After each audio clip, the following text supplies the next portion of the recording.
Hello, everyone, and a special early hello to both Confused Hypnos and Chappers, who asked if this on the PlayStation 5. No, regrettably, we have not been able to land a PlayStation 5, nor come anywhere near one.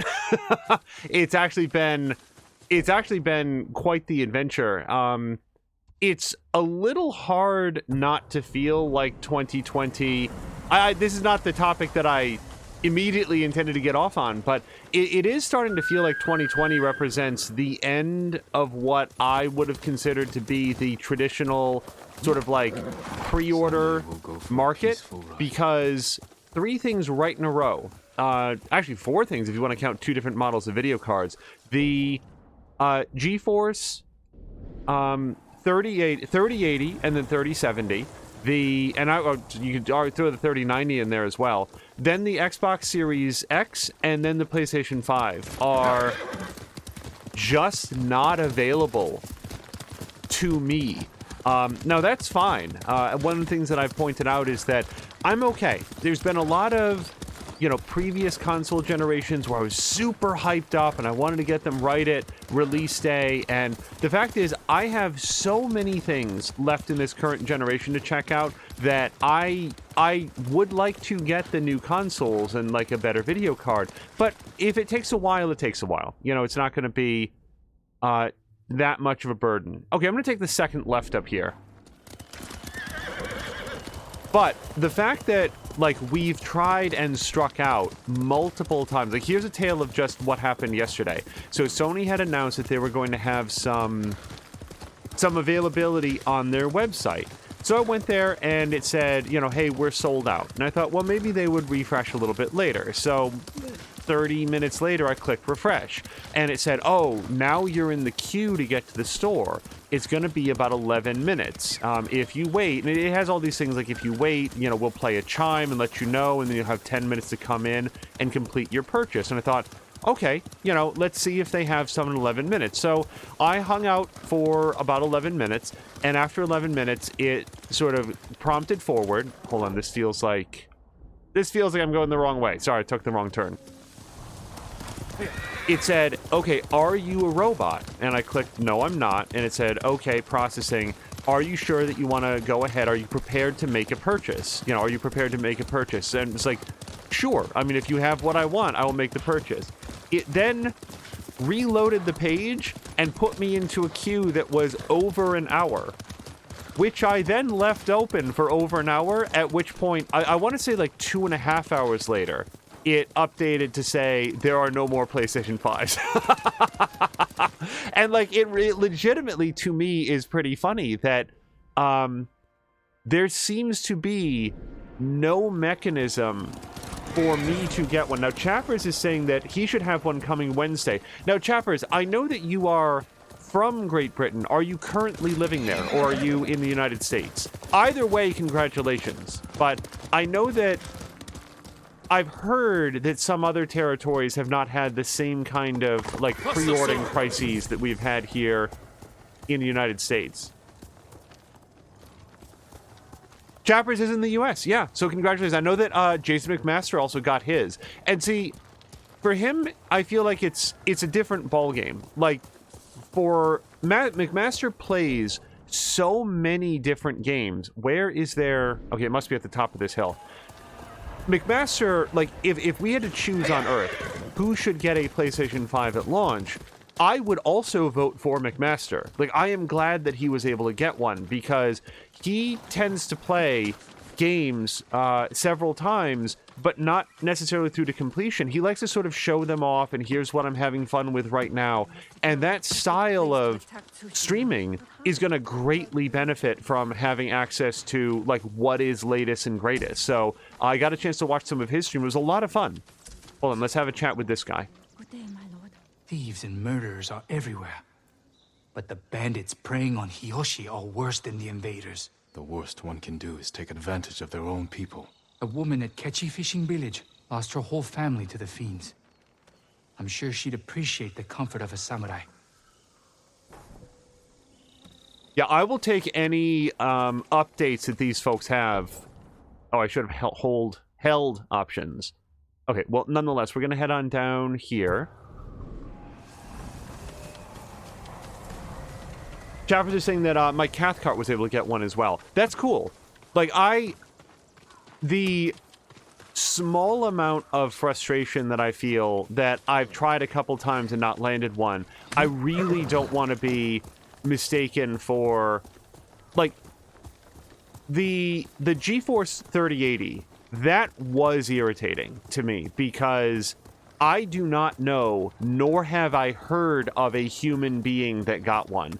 That entire stock on their launch day went out to YouTube reviewers, which I both understand and feel a little bit salty about given the plethora of YouTube videos I've now watched of people sawing their 3080s completely in half to show how the circuitry is done. Like, thank you to YouTube for all the videos educating me on which specific third-party 3080 would be right for me, given the fact that none of them have ever been in stock at all. That's really useful information.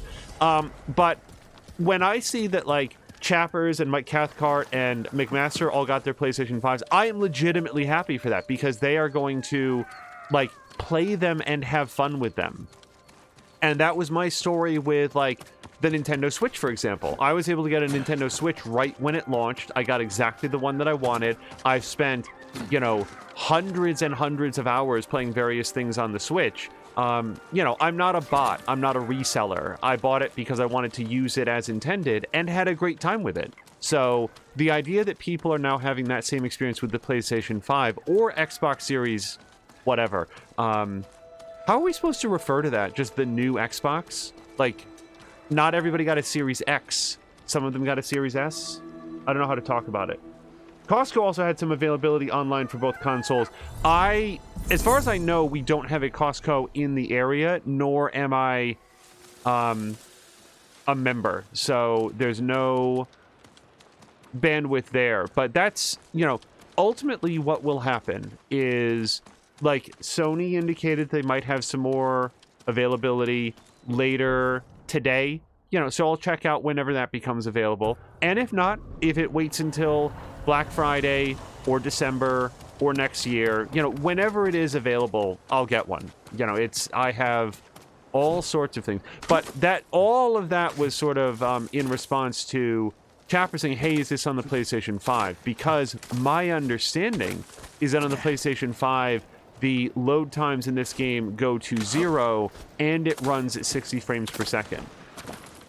Make no mistake, if I had access to a 60 frames per second mode, I would for sure make use of it. That said, I do not feel like this game is compromised in any way by not having access to it. Trying to think of a good example of like hard evidence of a game that didn't run very well, and then I got a major upgrade that turned it around and made it run a lot better, and it was a seismic change in how much I enjoyed it. Because there's certainly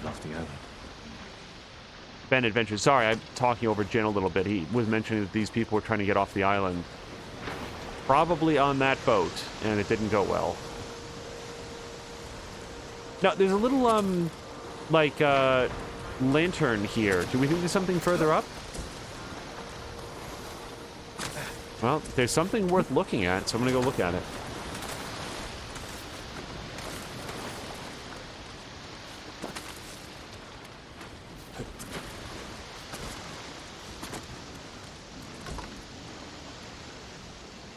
Oh, cool. I've accidentally stumbled on the way that I was supposed to come up to this. So it really looks like I'm going that way, right? Like that's the shrine up there, and I swing across on this. Now, as always, I'm just noting in advance, I do know to press R2. My timing on it has been unreliable. Oh! Okay, well, I guess we'll call that a success. Broke my shin, but... By the way, Chappers, on the PlayStation 5 or otherwise, I will throw my my vote towards having you stream some more again. I would love to watch.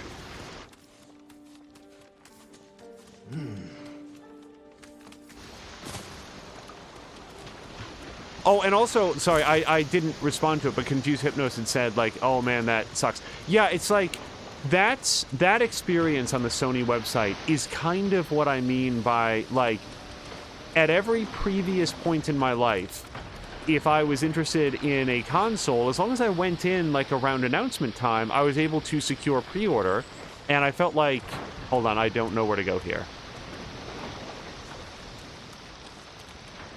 Okay, there's no way... The last time I came to, like, I don't know where to go, it turned out I was discounting a super obvious thing that was right in front of me. But I don't see any of the red and white ropes that are used to denote a grappling point. There's nothing to climb down to.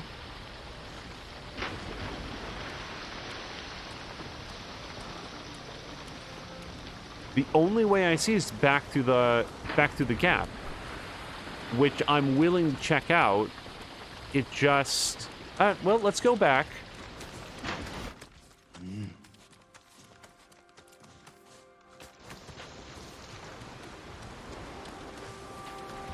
Okay.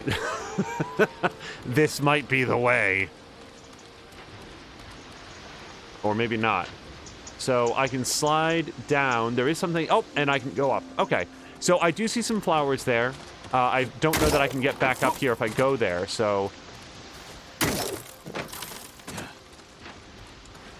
Let's climb first and collect flowers later.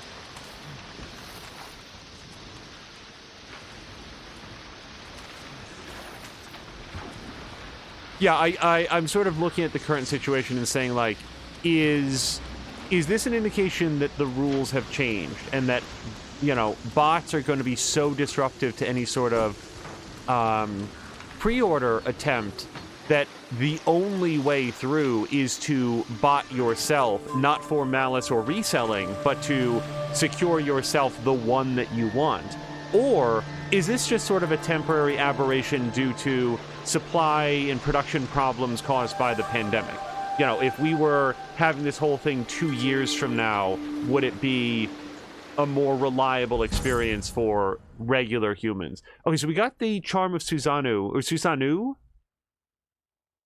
I've heard this pronounced before, and now I can't remember what it is, but let's check it out. Staggered enemies have a 30% chance to be knocked down. That's okay. I don't like it as much as some of the other ones. We'll consider if we want to put that in someday.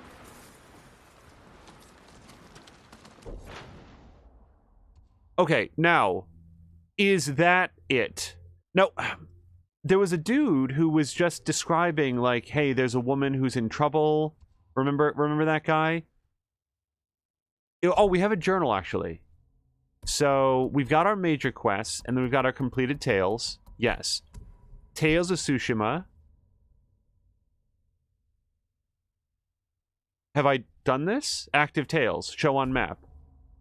I super have not done this. How did I overlook this? Anyway, let's go do it. Wow. Okay. I'm very bad. Here I was thinking that I'd done everything in the Southern Island.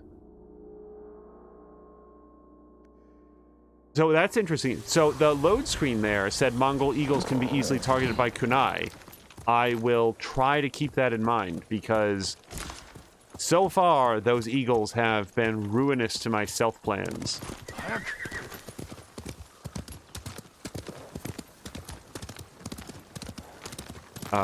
Can I get to where I want to go? It kind of looks like it. Yeah, it looks like it's going to be middle of the river. I just wanted to make sure it wasn't like up on that ridge.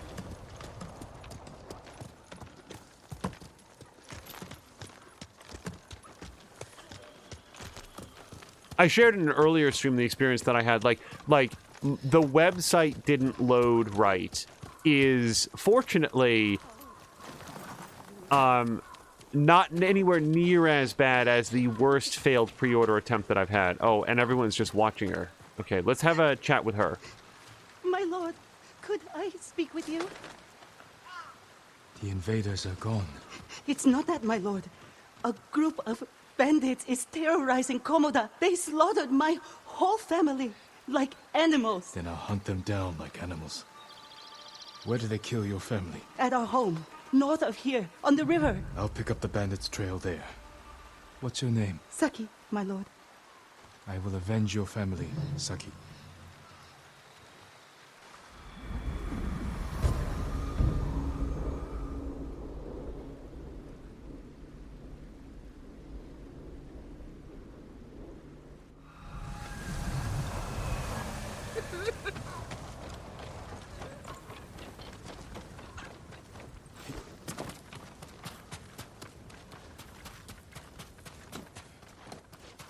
Yeah, I shared in an earlier stream, like, the most disappointing I didn't get what I was trying to buy was for the Xbox 360. And the super short version was I waited in line all night long, had a very pleasant interaction with everybody in line, got a ticket that allegedly guaranteed me one, and then they sold the one that I would have had to some random person who just walked in when the store opened.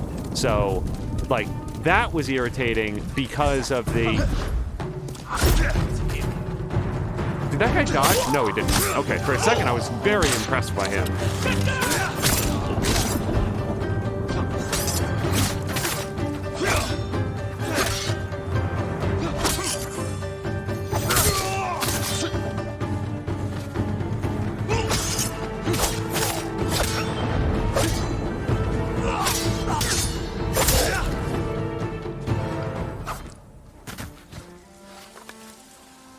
In contrast to that, the website just kicked me into a longer queue. I'm good.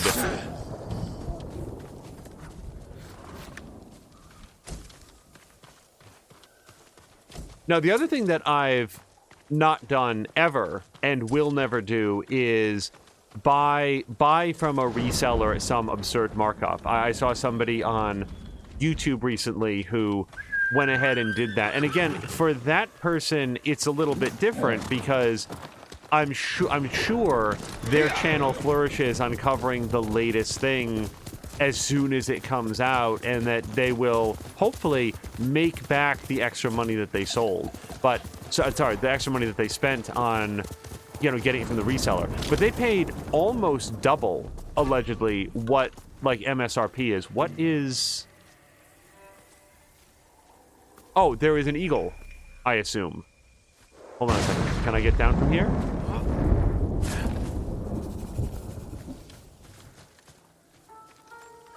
Boy, this arrow is very confused. I am being seen by apparently something so directly overhead that it cannot be viewed by the mortal eye.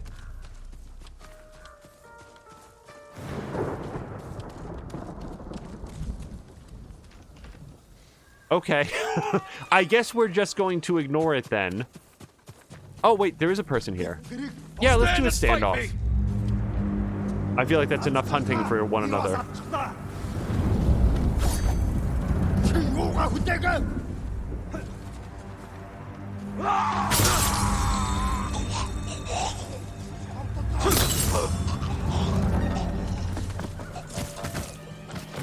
The only issue is that I have to assume that there were others in their group, and I have no idea where they would be.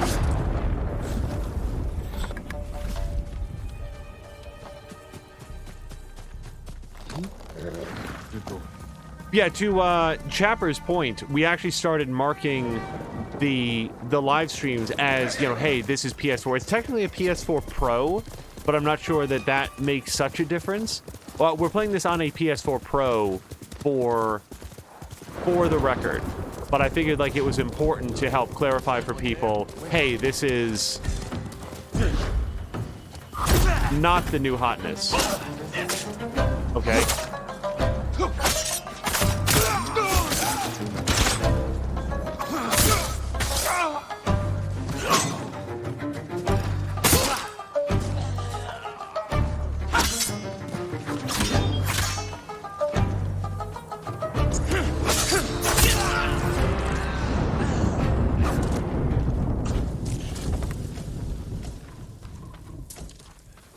Oh, Oh, they have a box of stuff. I should learn to look around for these more often. I shudder to think, if looking back through the episodes, how many of these I've missed. Patikin is here. Hello to Patikin. Patikin doesn't have the new hotness yet. Nope, very true. Someday. Let's see. So I know that Patikin has been playing a lot of... I don't know where Sora went. Sora, come! Stop and think for a second. Oh, Assassin's Creed Valhalla, as has been He Who Dies, and yeah, Diesel Jones has been playing it as well. By the way, Patikin, how weird that at this hour, Diesel Jones is getting better frame rates by turning the graphic settings up higher in Assassin's Creed Valhalla. That's not how that's supposed to work.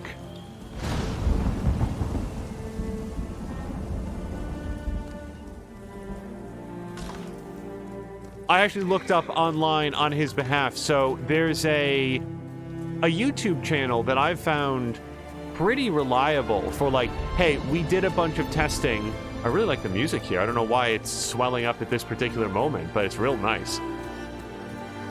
Must be Saki's home. Should check inside. I should also probably continuously talk rather than listening to the music because of DMCA takedowns these days on Twitch. Hold on, let's go take a look in here. Yeah, there's a YouTube channel that seems to specialize in... I'm gonna listen to the dialogue Killed here. in cold blood. A map marking this location. What's it say? And then we can finally be together. This was no random attack. Nothing else here. I should check outside. Oh, I wanted to at least look at some of the other stuff. It's nice that they, like, say, hey, you found what you needed, but I like the little color commentary. So investigate outside the home.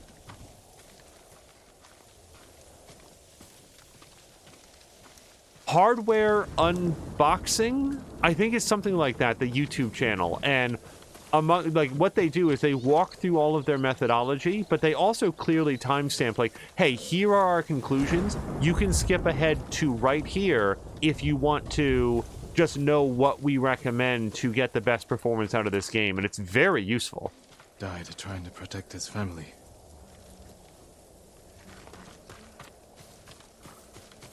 A lot of men here. Headed for the road. Patine's saying that on his end, it is... Valhalla is smooth all the time. It's just the capture. Which, it's weird when that happens, isn't it? That was the experience that we had when I did just an exhibition stream of Horizon Zero Dawn on the PC. What I saw on screen was perfectly smooth, and nobody complained in chat at all. But then when we went to look at the VOD later on, it was herky-jerky. I mean, it looked terrible. Pete's asking, is Horizon DirectX 12 as well? I don't remember at this point. I would assume so. Hold on, let's talk with this guy. What happened here? I heard the old Ketchy farm was freed. Thought I'd bring them horses and medicine. Bunch of bandits found me first. Took everything. Any idea where they were headed? They mentioned Komoda village. Whatever's left of it. I'll head there. Can you walk? Ketchy isn't far. I think so. Find those bastards. They thought this was funny. These landscapes and the lighting is just, it looks so good. Okay, travel to the Komoda ruins. Well, we're gonna take a horse if it's a kilometer hence. But you can say for some reason DX12 doesn't work well together with OBS. That could be it. DirectX 12 is... It's an experience, man. The fact that... when I say that DirectX 12 doesn't work for The Division 2, like, let me round that out. Let me color that in a little bit more. First of all, I know of no one... Oh, hold on. We're gonna have to go take care of that. Yep. Hold on a second. Sorry. I can't be dodging arrow fire right now, sir.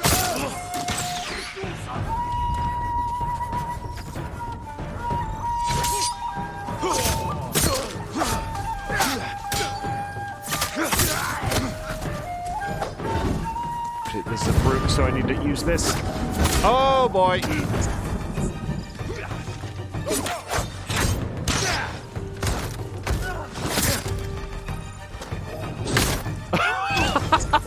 Oh, that guy's just at batting practice.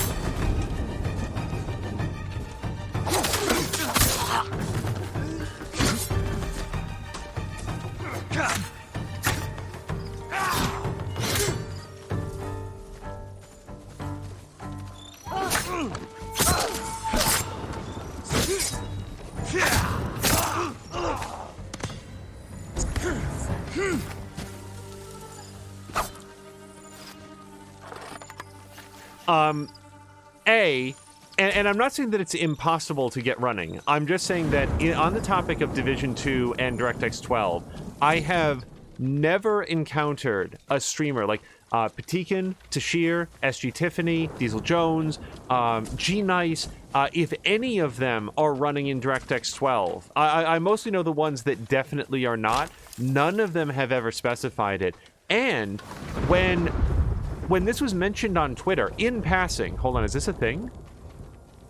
Apparently not. So, somebody remarked on Twitter, and I don't remember who it was. It might have been Toxic. It might have been somebody remarked, "Oh man, Division 2 keeps crashing," like at Ubisoft. So I responded, "Make sure you take it out of DirectX 12 mode. It always crashes." Ubisoft support came to me. I did not go to them. They came to me and said, "Oh, we've opened up a ticket, like fill out your information." They asked me, so I'm just taking a look around to see if there's anything else in this graveyard. It doesn't seem to be.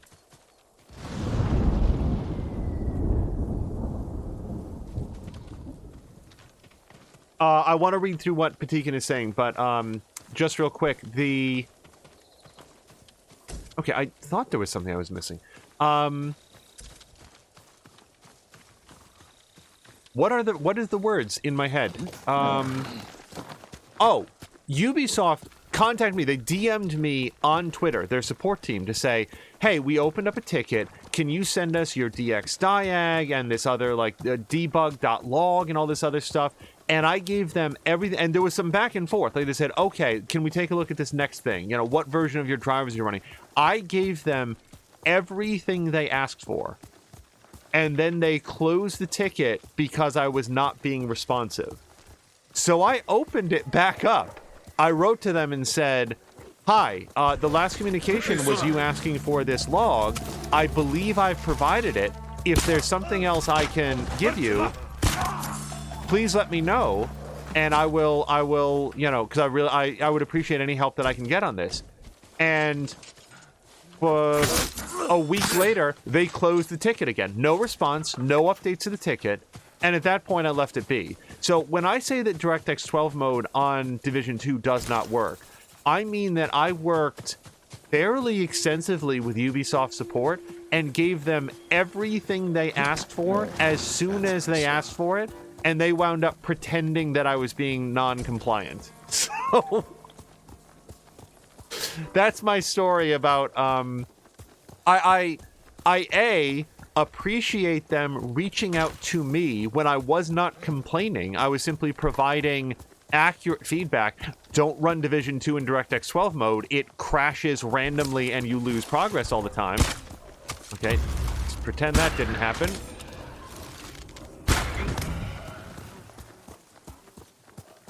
And so they were like, "Oh, maybe we can help this person." They reached out to me. I am legitimately glad that they did that, because I came away from the encounter realizing, oh, Ubisoft has no more ideas than I do. They wanted to make sure that I wasn't running like a GeForce 780, and when that was... Did this man die of firecrackers? What? Hold on. What are we looking at here? It's two bodies. One is lying on top of the other. Were they dumped here? They are in a interesting position. We're just going to go on our way. Patikin said that lowering shadows and clouds did help on Valhalla. The reason he always says developers need to use Vulkan rendering more, because that works great for playing and capturing on stream. I don't know who I'm standoffing against. And also, Red Dead Redemption 2 is a great example in that ran great for both streaming. The people watching on stream. Yep, he tricked me.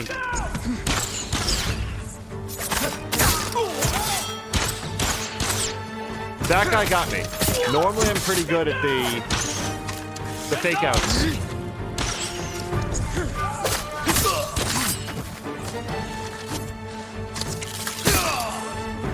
Hold on, I like that antagonists have shown up, and they're antagonizing the other faction first. Wait, where are you going? We're not done. Sir, we are not nearly done. I recognize your outfit.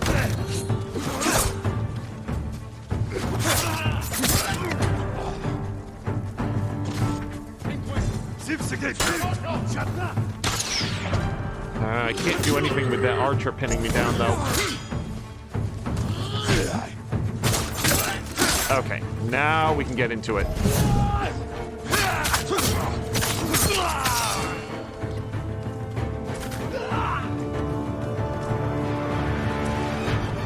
Okay, Jin's facing leads me to believe that someone is this way.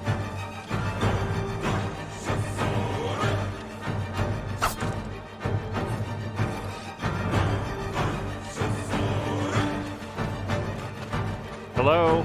We have very, very dramatic music. Oh, hello. Jeez, okay.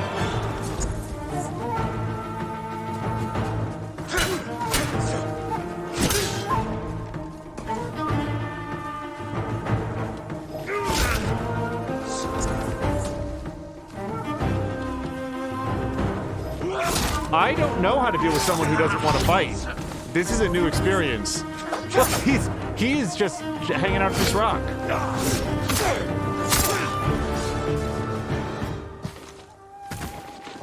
All right, got it.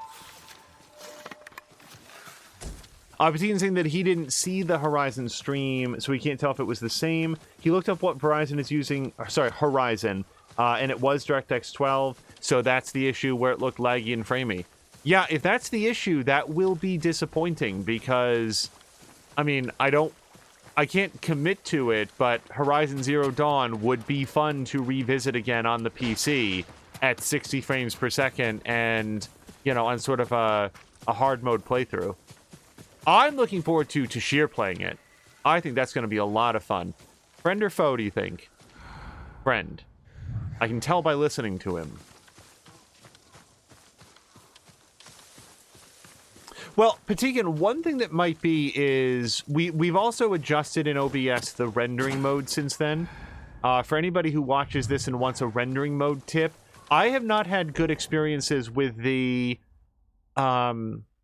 new... Oh, I can fast travel there. But then again, look at how much fun we've had fighting these guys as we go. I have not had good experience with the NVENC new encoder, which is what we were using for that stream. I suspect, and this is just a guess, that if we were to retry that on the standard NVENC encoder, it would not be as framey. But that is a guess. It's something that we'll have to check out someday.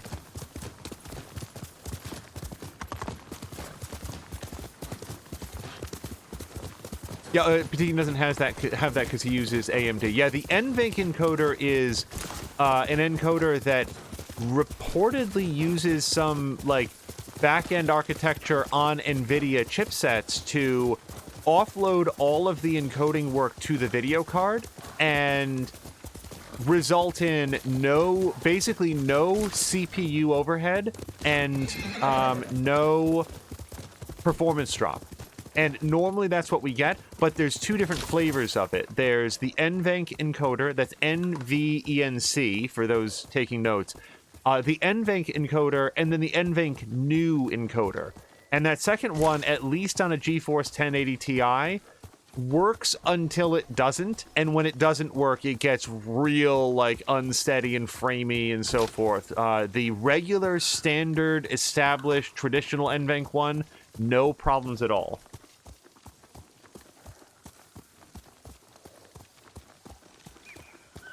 Opportunity saying that it does all its streaming on CPU. The thing is, it's not even the issue since I think I just loaded up the game this week and opened OBS without streaming or recording and watch a preview and it was laggy still. Yeah, From the village, the bandits could be here. Some games just stream weird. They just do. And hold on a second, because Guiding Firefly has something to say. When we did a playthrough of Divinity Original Sin 2, what you see as episode 1 was actually probably our 4th attempt to do one, because what we found was that the game would look perfect. It would play perfectly, and then Those when dogs killed Saki's family. as soon as we hit start streaming, well, I don't hear anyone. Oh, now I hear them. As soon as we would hit start streaming, the image in OBS would just freeze. It would just freeze. It would show the last thing that happened when we started streaming. If you stopped streaming, it would go back and work perfectly again. Like, it would show as though everything was perfectly fine. It was bizarre. Divinity Original Sin 2 is the only game that we've played that did that. Some games just stream weird. Maybe Valhalla is one of them. I mean, heck, just yesterday. Was it just yesterday? It was the day before yesterday. We did an exhibition stream of Anno 2070, and the full screen... Oh.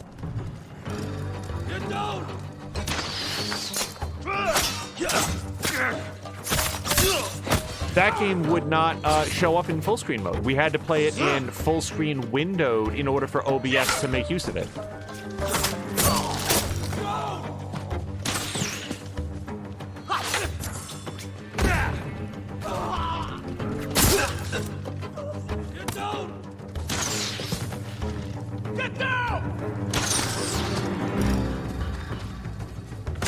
I was really hoping to take some of these guys quietly.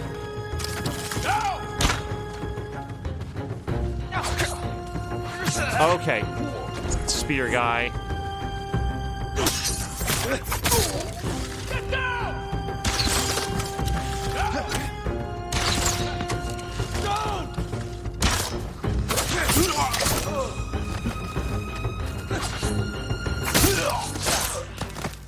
Okay, where's the archer? Nope. Get down! No!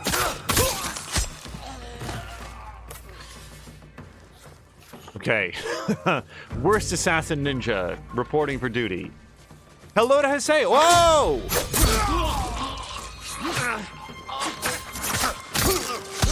Okay. Now hello to Haseo.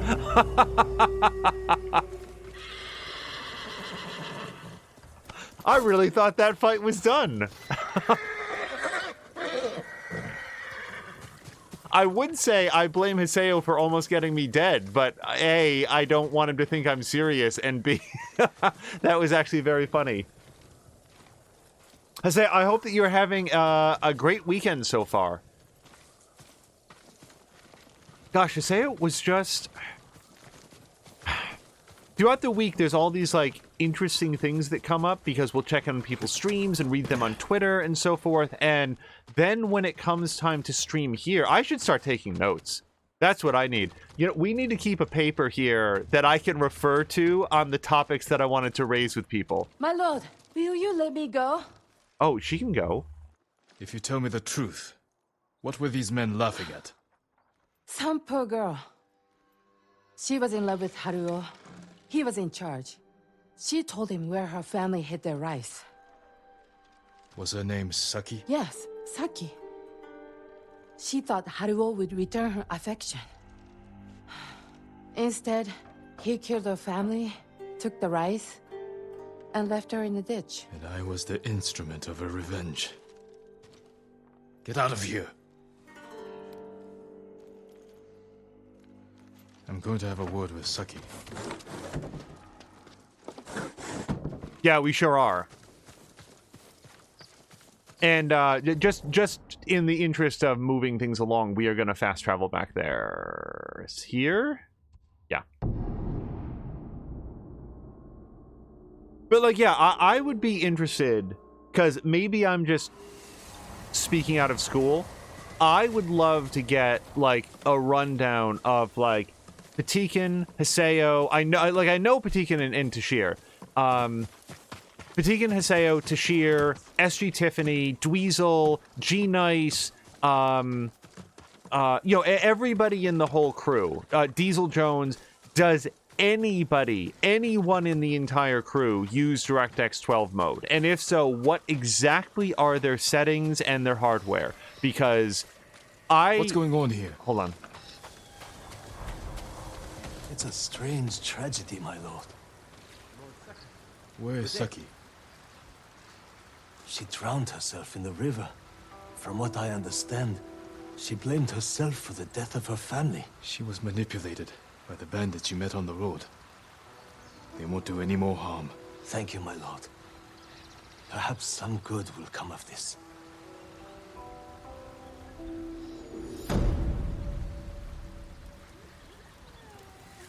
So the fact that we killed so many bandits on the road between here and there makes me feel a little bit better about this. Like, Jin's doing his job. Oh, there was a guiding firefly, I think, and I didn't follow it through. Oh, okay. Charm of bludgeoning. Hold on, let's check this. Moderate increase of stagger damage. I wouldn't say no to that. Hold on, is there something we'd want to stagger it in for? Well, actually, if I was going to do a moderate increase of stagger damage, it would be in our Samurai Clan armor. Yeah, I'm going to say... Let's put that in here. And then not wear this, because, to be honest, it's a bit much. Yeah, Guiding Firefly was, like, trying to get my attention back there, and I don't think I went where it wanted. That was here-ish, wasn't it? Let me go back to Komata Town. I just want to run around with Guiding Firefly and see if I picked up what I was supposed to. Patikin saying that he just wishes... Oh, so... Oh, hold on just 1 second.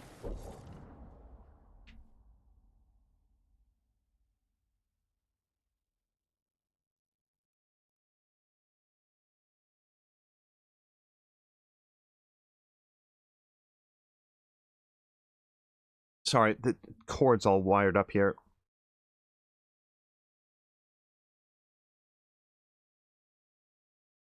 Haseo's saying that DirectX 12 is trash. The sad thing is that, like, for the 10 to 25 minutes that you can play Division 2 in DirectX 12 mode, it runs legitimately better. Like, not like a huge night and day difference, but I'd say that our system here gets a 5 to 7 frame, FPS increase, and that's enough to notch volumetric fog up a little bit. But the trouble is, hold on, there we go.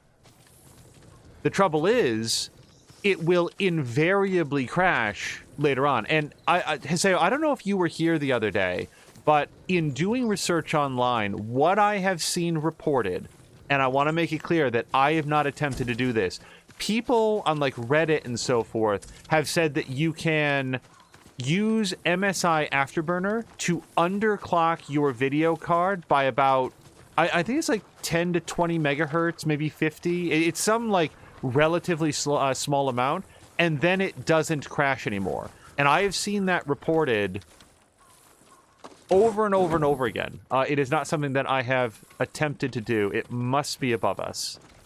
Because Firefly is really into it. Oh, I'm really into this. Hold on, Firefly. I'll be back with you in just a second. Alright, so where are you pointing? Okay, it might be on the roof, or maybe I was too quick in coming up here.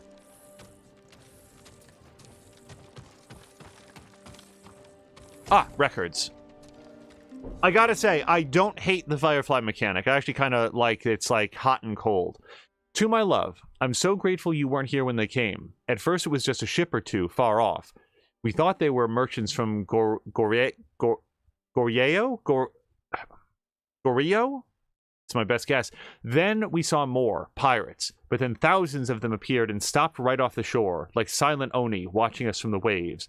I've never known fear so strong I could taste it. I hope you're safe and that I'll feel your embrace again one day.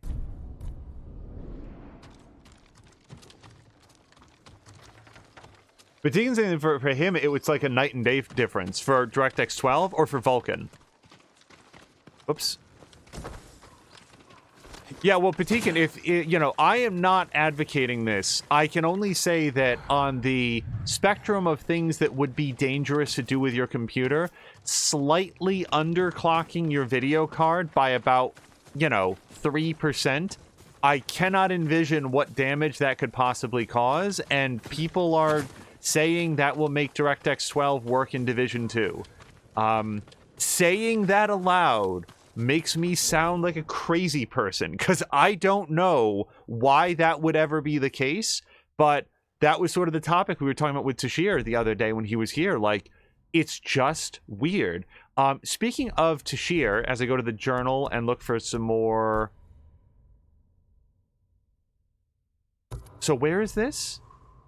Okay, that is to the north. Okay, that's fine. Good. Because I feel very self-conscious about the amount that I've met. Okay, a Masako tail at the Omi Temple. Where is that? Okay, that's also to the north. Hold on, I need to find a faster way to do this. Okay, I know him. He's up north for sure. The Tale of Yuna. Otsuna Prefecture. I bet that's north. Yes, it is. Alright, the Fool. Wait, a Masako tail. I thought we... That is a different Masako tail. Umugi Cove. I'm just making sure that none of these are up here in the north. The Saki Cellar. I don't like Natao or the Saki Cellar, whoever his name is. The Last Warrior Monk, we know him. The Thief, that's a Masako tail. Nope.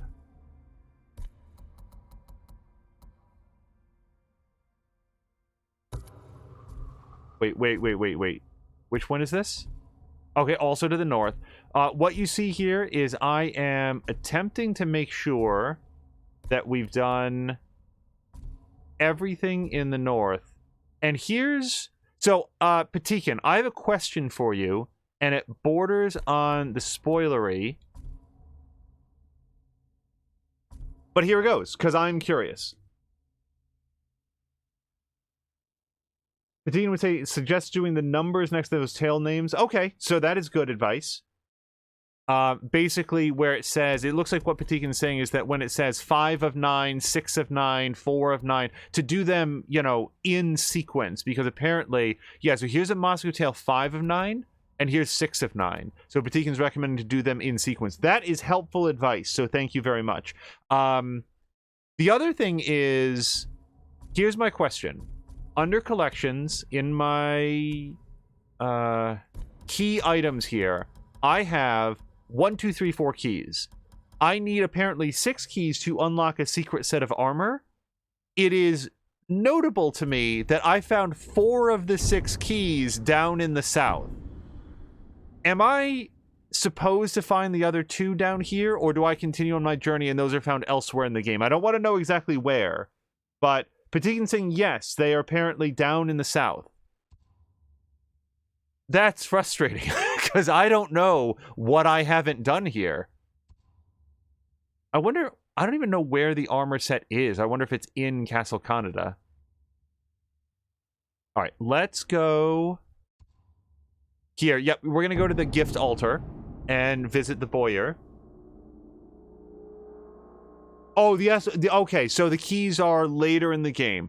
Thank you. Because that was one thing. It is weird pacing to have the first 4 keys in the first area and then the other 2 keys later. But as long as that's how it works, then I will continue on the adventure.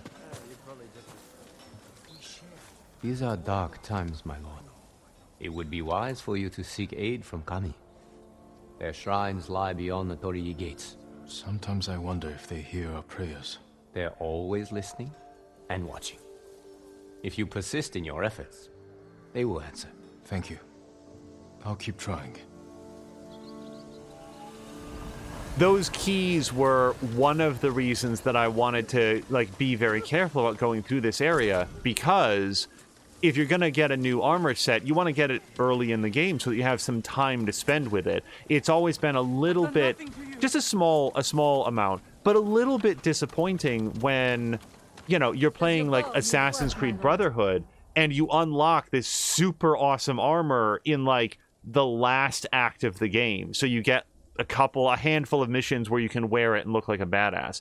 So we can do our final upgrade on half bow or our 4th upgrade on longbow. We are going to do the longbow.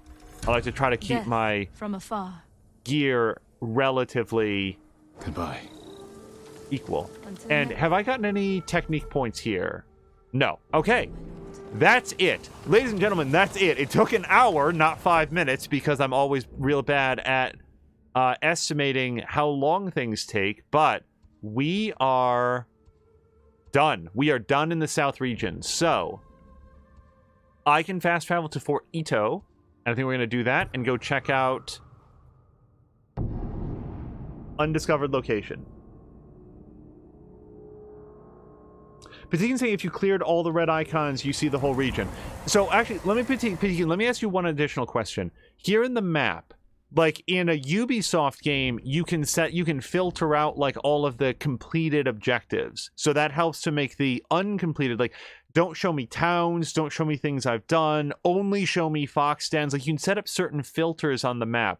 I don't see that option here. To your knowledge, is that something that you can do in this game?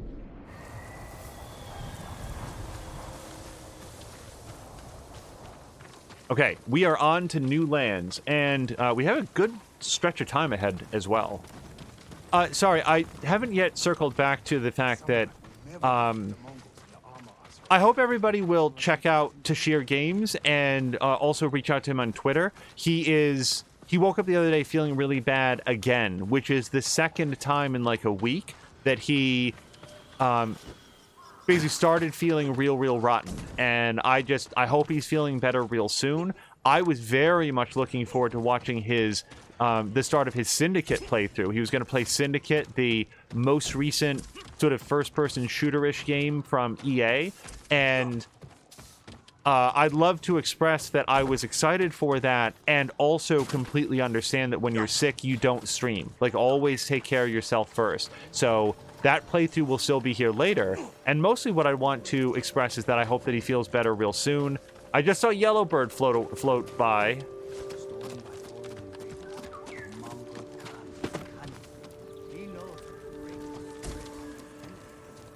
Patine's saying that there's no filter that he's aware of, but that completed icons are gray instead of white. Yes, that's true. It's helpful sometimes when you're combing through a densely clustered map of possible activities. It can be helpful to, like, don't even show me the ones that I've done. That's usually a late game play that I'll do in... Oh, that's it! Look at that! Act 2.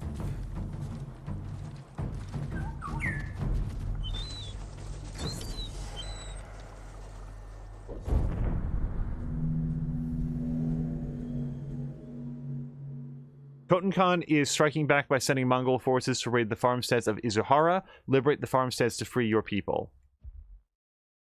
No, we did that. Thank you.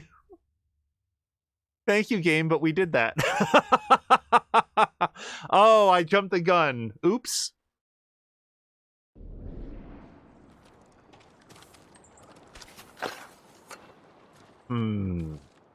If I fail this one, I quit on the spot.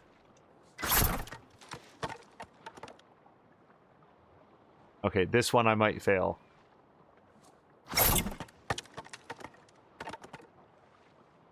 And this one I will fail.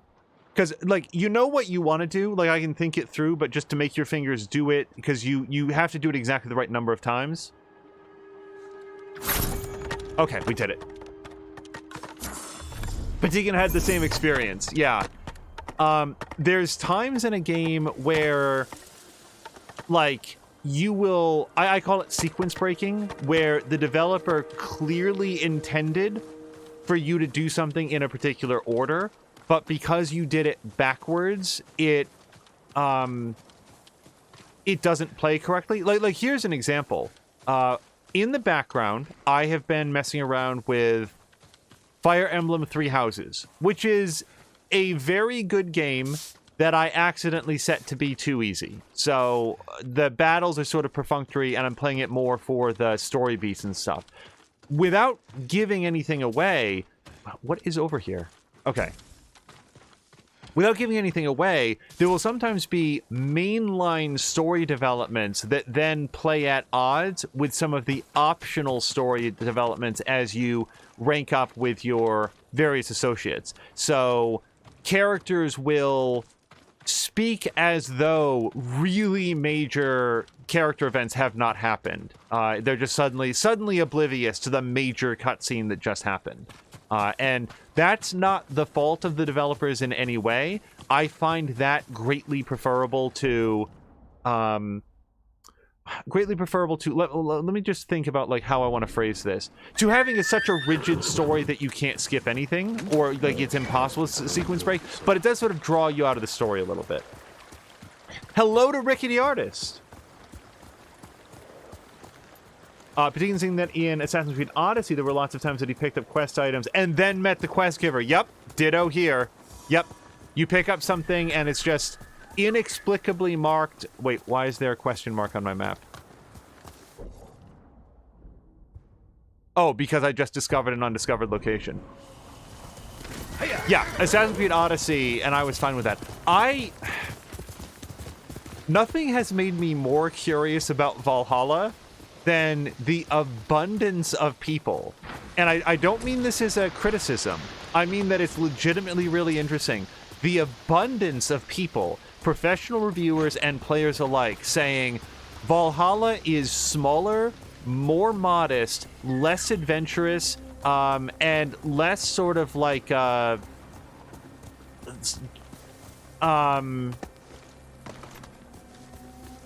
it rolls back. Here's what I'm trying to think of. It rolls back some of the changes that were made for Odyssey and Origins, and we love it. Because, like, everything marked there is like, wait, those were all things I loved about Odyssey. I cannot get in this door, and I don't know if there is a way to get in here. If I was to guess, getting through that door will be something that is unlocked at a later time. But let me... Oh, no. Yeah, I can just go over here. I mean, unlocking that door may be something that happens later, but it's not going to stop us from getting to what appears to be a pillar of honor.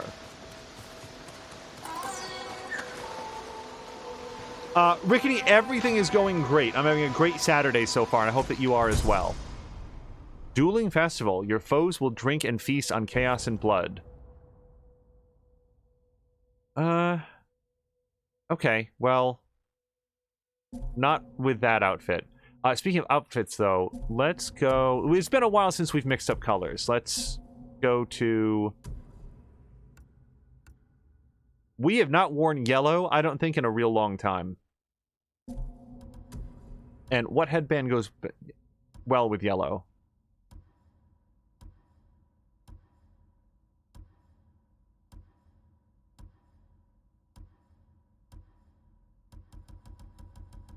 I gotta say, I'm very headbandy with Jin.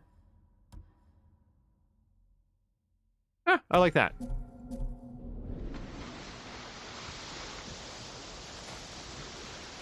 Rickety is so behind on AC games, he just installed Syndicate. Syndicate is awesome.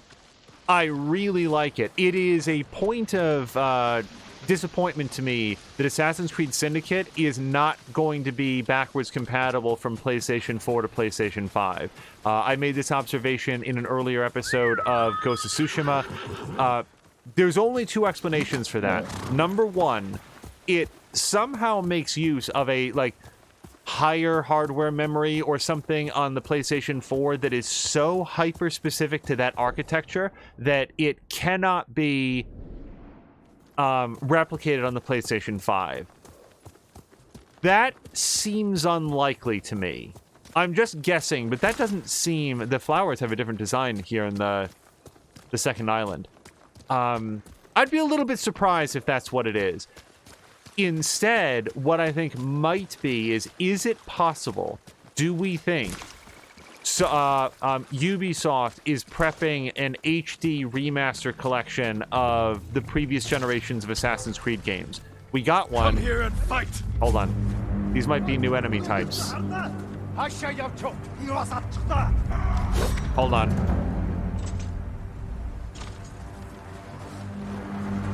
Oh, crap.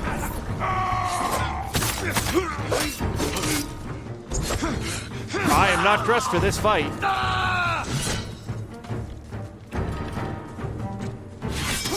Jesus Christ.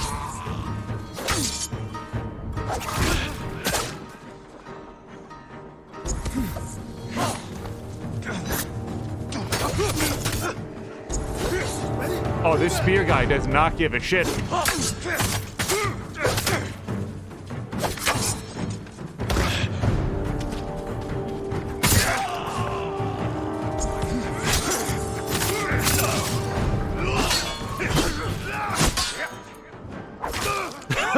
Just in your face. I did not get the best of that shoulder charge. Oh, hello to Papalotko. Yes, doing very well. Hopefully the imminent death of Jin does not interfere with the cooking. Yeah, as far as I know... Okay, so Patikin is saying... Wait. Rickety is saying... Yeah, Patikin's saying that the only Syndicate doesn't work, which means, you know, Unity does, and people are revisiting Unity, and I hope they find it a more pleasant experience than I have. And only Syndicate does not work. Apparently, Odyssey, Origins, and Unity all work just fine, which does tend to suggest that it is something very specific to... What's it called? To Syndicate. And Rickety's saying it must be some tech they use that can't be replicated on PlayStation 5. I think that Patikin raises an interesting point. The fact that every other one does work... Oh, and Black Flag. Like, yeah, Patikin makes a really good point. Black Flag and Rogue, if all of those work and it's only Syndicate, it must be something particular to Syndicate. So I'm going to draw back my conspiracy theory about a forthcoming remaster. I'd love to see it. I would love to see console editions of Syndicate that... Of all the games that match the... like how good it looks on PC. But yeah, Rickety Artists, if you have not played Syndicate, Syndicate is a really, really good game. I don't want to oversell it, but Syndicate does right what I feel like a lot of the previous games, a lot of the other sort of that generation of games, either skipped altogether, you know, they chose not to do, or did poorly. So I thought that Syndicate was really sort of a best of all possible worlds. So I think I learned my lesson last time. So wait, specifically the lesson that I learned was I should dress appropriate. Dress for the occasion, as they say. Alright, and let's go with Spring Lion. Fight me! I gotta learn how to fight these guys, because I can't rely on backstabbing all the way through.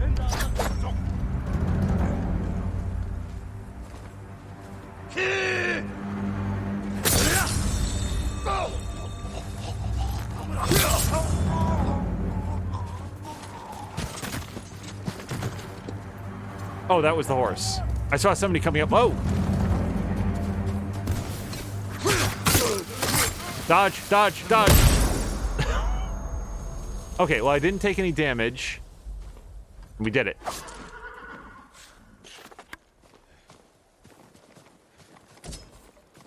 Yeah, Papalotko, I hope that you're having a great Saturday. I get a little bit turned around on, like, where the time zone breaks tend to happen, but I believe it's still Saturday for you. You should probably have several hours of it left ahead.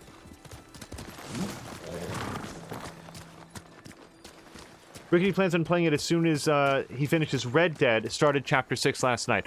I do not know how many chapters there are in Red Dead, and parenthetically, we prefer not to know, but I hope you like Syndicate as much as I did. Syndicate is high on the list of games that I would say to someone, if you're only going to play one Assassin's Creed game, that is one to consider.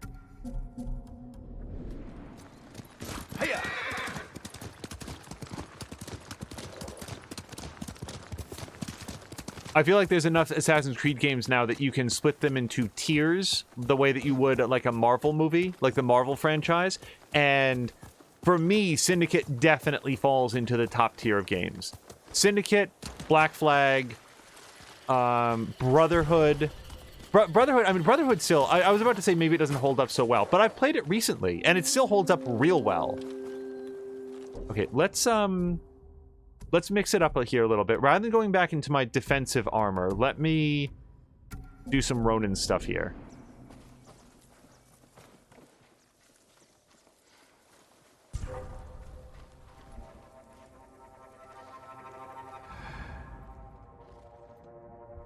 Three guys. Is that it? Wow, okay. Yeah, so I can do the firecracker and bomb, but again, I need to start figuring these guys out.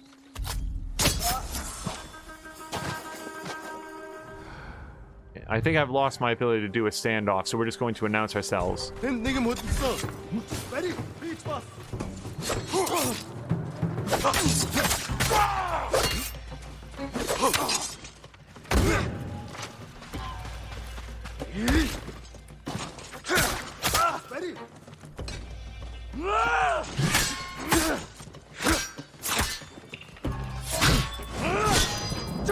You know, figure out their attack patterns, the way they like to strike.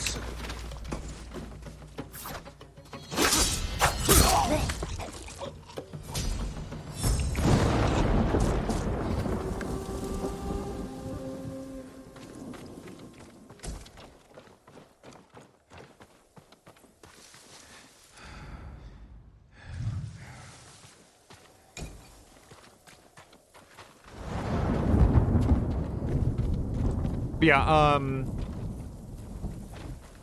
oh, and then Odyssey. For my money, I mean, here's one of the reasons that I'm so interested in the feedback to... stop with me for a second. Valhalla is just... When I finished Assassin's Creed Odyssey, and I mean finished the whole thing, both expansions, the gigantic expansions, everything included, I said at the time on stream, this is the best Assassin's Creed game in the franchise. And time has borne that out. I continue to feel that way. So the fact that people are saying that Valhalla is better for, I guess, let's put it as having a more, a greater focus, I think is what people are sort of getting at. Yeah, I'm very, very intrigued by it. At the same time, like, I know that there's been some crashing problems and so forth. Like, on that note, Ubisoft, so Ubisoft released, I really want to switch back to my, Traveler's attire in case there's any artifacts around here. Ubisoft released Watch Dogs Legion and then Assassin's Creed Valhalla, basically one right on top of the other. And my sense is that Watch Dogs Legion has had the rougher time tech-wise. Polygon had an article up about like, hey, we were not able to make it through the last 5 events in the game, the last 5 missions, because there was some severe, like, technical, like, game-breaking bug. That has reportedly now been fixed, but it's stuff like that that makes me understand why Tashir and Patikin and like, we here have elected not to play Legion just yet, and I really want to play that one. Hello to Tokyo Plasma. Valhalla is better because it's a more classic Assassin's Creed game, which is, I might add, exactly what I like about Syndicate. That Syndicate was a return to form, and also like a last hurrah, it feels like, for that particular design of Assassin's Creed. Maybe Valhalla is more of a return to that than I've been giving it credit for. Yeah, Tokyo, we're just sort of talking a little bit about, in very non-spoilery terms, the recent Assassin's Creed games, the fact that Syndicate is not going to be backwards compatible. It just showed me a question mark. Oh, there it is. It is well hidden. Syndicate will not be forwards compatible on the, or backwards compatible, whatever you want to say, on the PlayStation 5, whereas every other game is. And I was lamenting the fact that that's a shame because it's really good. And one of the things that makes it really good is that it is a return to the best mechanics from games like Assassin's Creed Brotherhood and Assassin's Creed 3 without any of the irritating mechanics that they had. For example, there's no wanted meter that you have to manage in Syndicate, which is good news. That was just busy work. It was just in your way. Oh, I did not see the shrine. Thank you, Fox. Hello to Frosty 224. Don't kill the fox. I would never kill the fox. Not these foxes anyway. I can think of other foxes in games like Assassin's Creed 3 that I would kill for their pelts and meat and bones. This fox I want to pet, and he has gone away.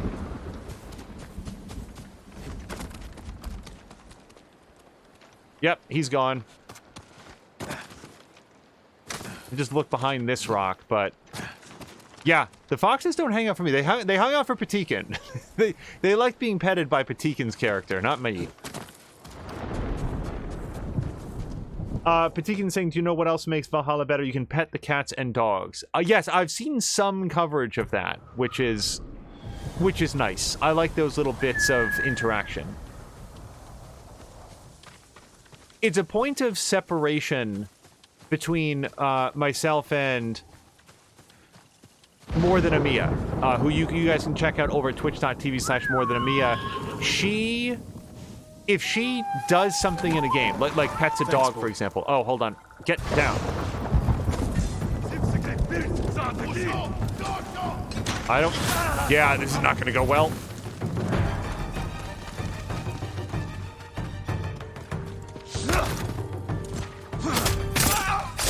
These guys have way more hit points. Also, what exploded?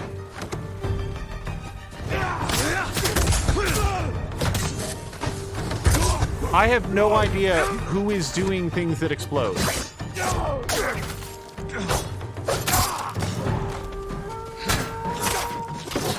Oh, that guy is. Okay. No, he's got a gun. Oh, he's got like a blunderbuss. That is neat and terrifying.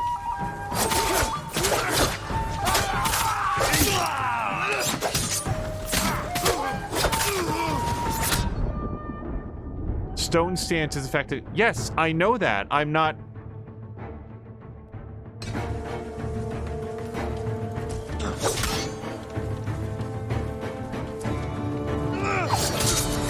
It's weird that the game took this moment to remind me that different stances are good against different enemies.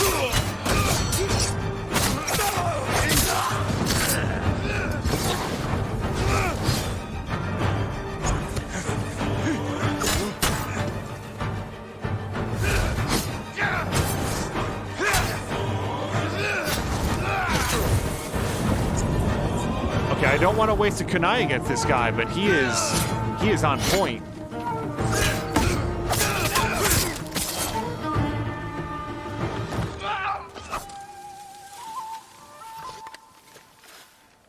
Frosty is asking, what's this game? This is Ghost of Tsushima. It is a PlayStation 4 exclusive. It's made by Sucker Punch, which is the same studio that did the 3 Infamous games, as well as Sly Cooper. And you would not know it based on the focus that this game has on melee combat.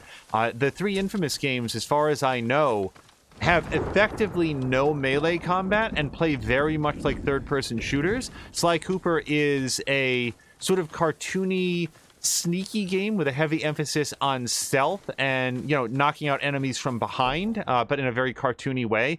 And this game is a super tight third-person melee combat game with maybe a little bit of, like, bow work for doing, range combat, but we have only just now crossed into the second act of the game, and I am learning how to deal with some of the new enemy types, such as Mongolians that light their swords on fire, or big brutes. Wait, which way am I going? I'm going the wrong way.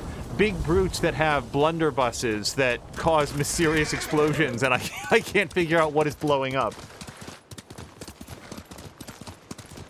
But yeah, overall, like, so for Frosty or anybody else who is curious, if somebody wanted that's my elevator pitch on the game, and if somebody wanted a very brief and spoiler-free sort of synopsis of my encounter with it after 13-odd episodes, it's excellent. And if you own a PlayStation 4 and this looks even remotely interesting, then you should check it out.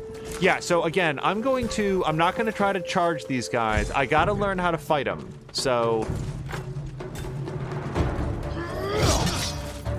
Okay, so that's not how to fight them.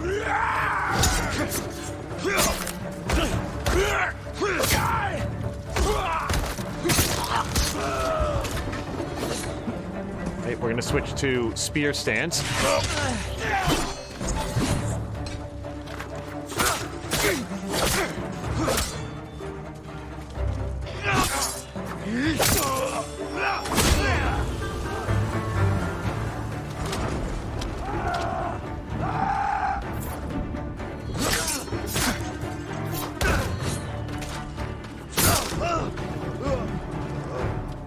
All right, I thought was there one more guy? Did he run off?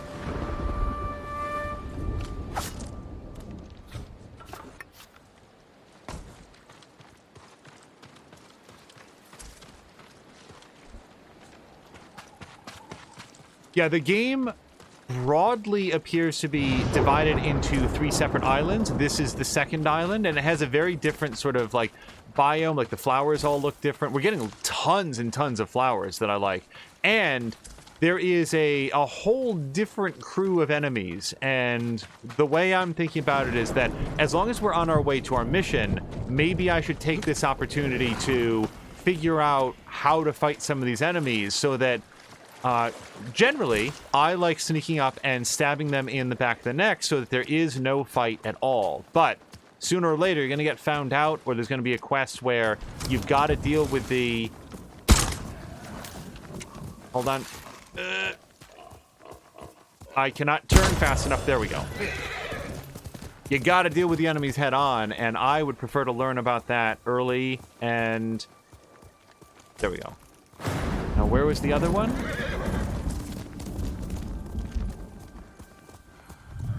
I don't think I can listen for the dead pig. Unless dead pigs evacuate their bowels as they die. I may have lost the other pig. 4, whatever. Rush says this game looks mad. It is. Oh, and yeah, visually, like I didn't feel the need to call out the visuals, but as you can see, it is believe me that what you're seeing on stream is the best representation that we could get. Like we try to make sure the stream looks as good as possible. And it is still not as good as what the game actually looks like. We're playing this on a PlayStation 4 Pro. On the PlayStation 5, it reportedly runs at 60 frames per second and has no load times whatsoever. Oh, hold on. So we're going to follow Yellowbird here. Yellowbird will lead us to interesting things in the environment.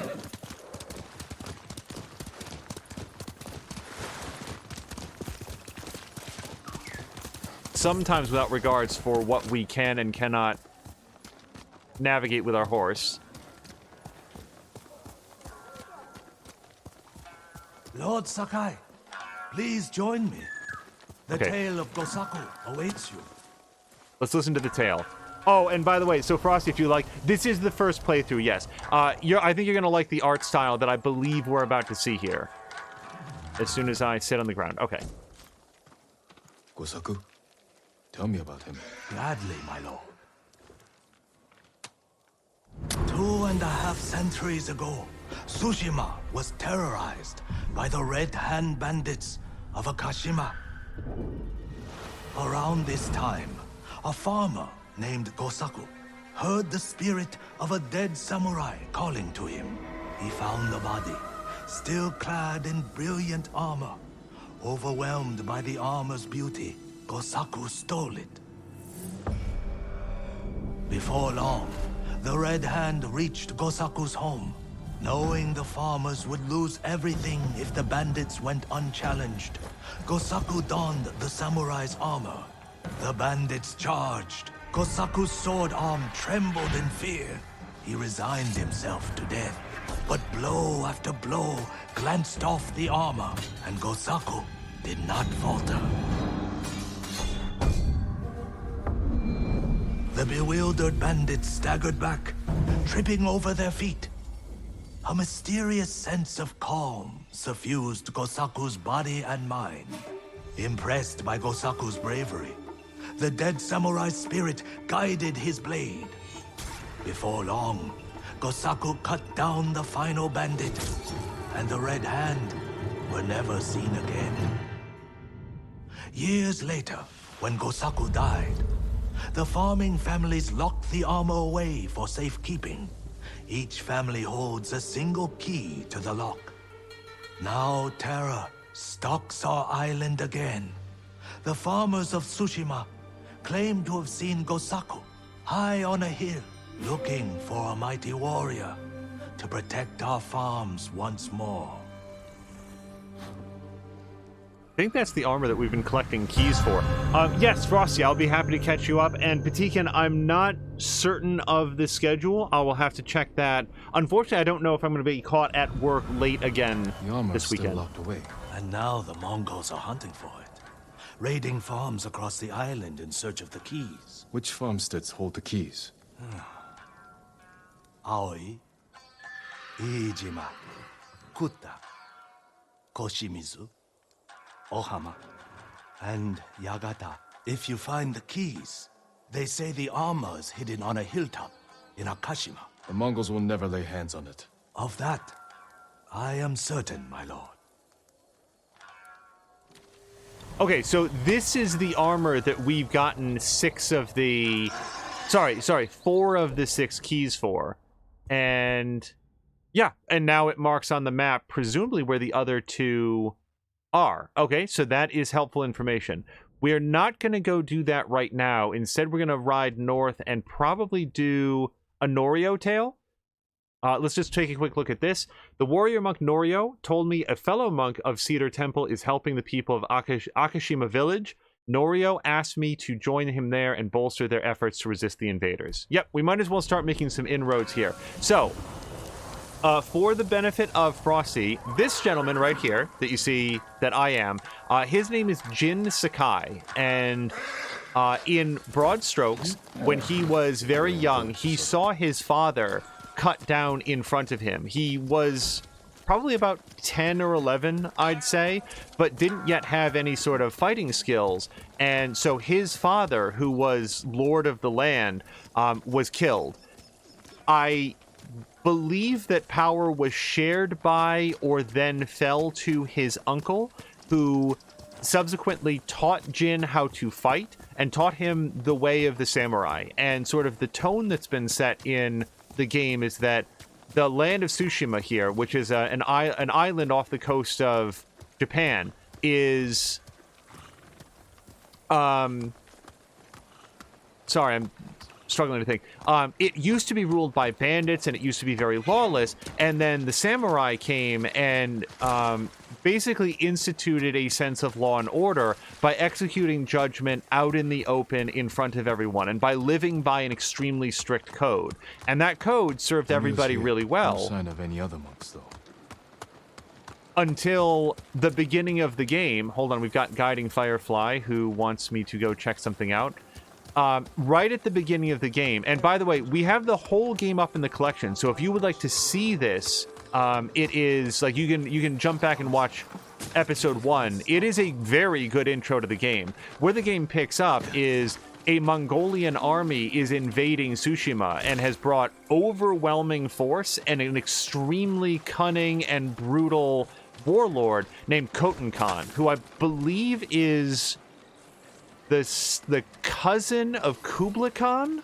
I'm forgetting the exact familial relationship, but has a direct familial tie to Genghis Khan. Firefly, I do not know what you are asking me to go check out. So, the land of Tsushima has been invaded. The farms are being burned. The citizenry is being butchered. It's a pretty dark time. And Jin's uncle was... Hold on, let's read this. That's not what I meant. The monks of Cedar Temple asked me to carve wood blocks to distribute to teach people their healing lessons. I must not fail. For burns, apply egg white. Hold on, are any of these true? Does anybody know if this is like true stuff? For burns, apply egg white. For deep wounds of the blade, clean with vinegar. Make a poultice of hijiki and wrap with clean cloth.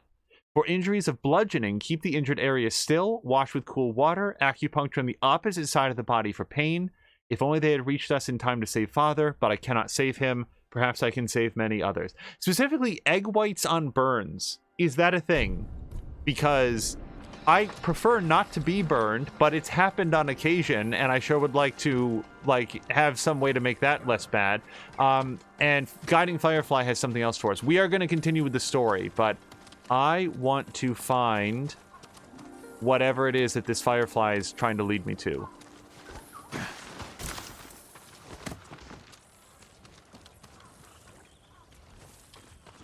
For the benefit of Frosty, the Firefly is a unique feature of this particular outfit that Jin is wearing. Okay, so this way. Or on top of the house. There we go. My love, if you find this, it means we have left. I'm sorry. We waited as long as we could, but we must begin the journey to Umigi Cove now. It is difficult to find and dangerous even in peacetime, but they say a group of smugglers there have found a way past the Mongol ships. We must take this chance. If you receive this before the new year, hurry to us. Yeah, Patikin, at issue is... Hold on, it's still leading me to something. Sorry, lady. I don't mean to track mud inside your home. At issue is, there's been a lot happening for me at one of my jobs, and what's happened the last couple Saturdays is I have gotten... Where is it? Over here. I've gotten stuck there a lot later than normal. Yellowbird also leads to things, but those tend to be major activities, while Firefly leads us to collectibles, which can help fill in the story. And there we go. Mother, today I met a group of monks from Cedar Temple. They are on their way to Akashima Village to help our healers there. The one in charge is called Hochi, a famous healer in the north, but a strange man. A group of peasant fighters saved him from bandits, and this Hochi proceeded to lecture them on the sin of violence. At any rate, look for the monks' arrival, and if they have not already reached you, perhaps one of them can help Uncle's injuries. We're halfway to Kin. When we arrive safely at Sister's house, I'll send word. Signed, Ichiro. Patikin, have you... And I assume the answer is yes, but I'm suddenly realizing that I've mostly seen you playing Valhalla lately. Have you checked out the Season 1.5 content, or 2.5 of Fall Guys? Because it feels like they wanted to get some more content out quickly. Alright, so now that we've done a quick tour of the place and we don't have any upgrades to buy, let's check in with Last Warrior Monk. Oh, and also for Frosty, the fact that Jin can just sort of walk around grabbing supplies and stuff, the people of Tsushima show him a great deal of deference because he is the son of one of Tsushima's leaders and the nephew of another, so he carries a lot of weight. And he's one of the last samurai in existence, and people look to him as someone who can Take your time. protect them against the invading Mongols. Okay, so...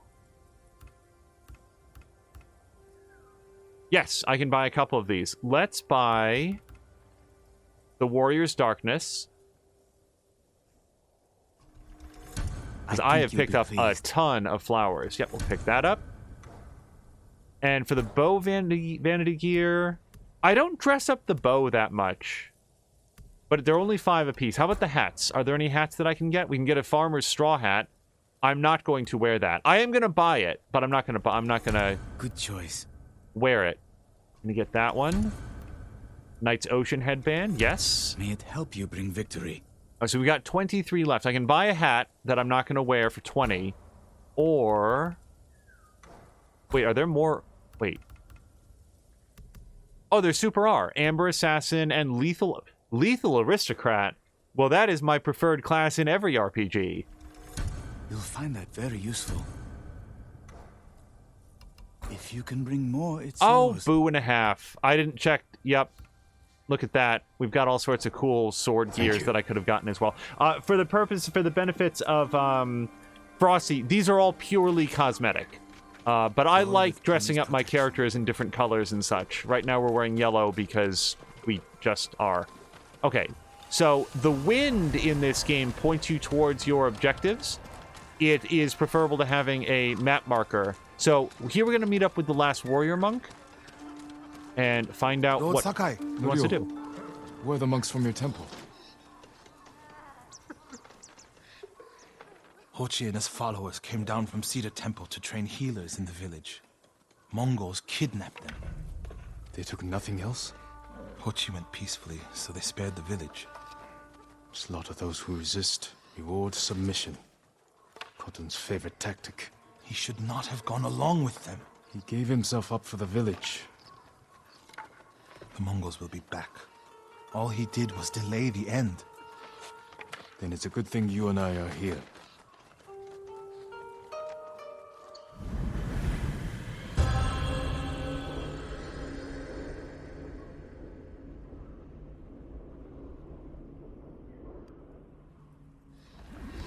Any idea where they went? They rode out past the tea fields. Let's pick up their trail.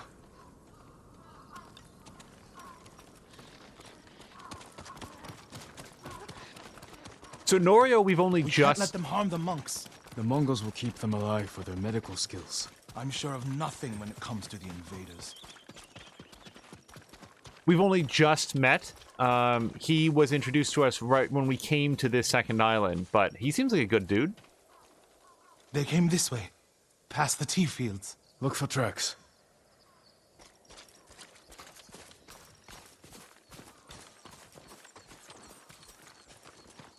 All right, and in this game, when it says look for tracks, it really means, you know, look around for tracks.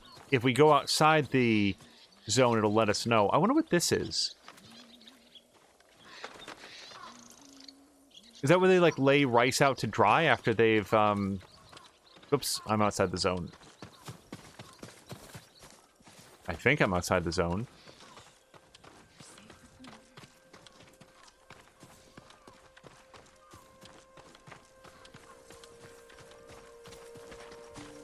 Yeah, unlike The Witcher 3, you don't get detective vision that will just sort of highlight the tracks that you're looking for. You are actually looking for deep furrowed footprints in the mud. Return to the tea fields, it says. I do... Because Firefly really has something for me over here, game. Can I just go back in a minute?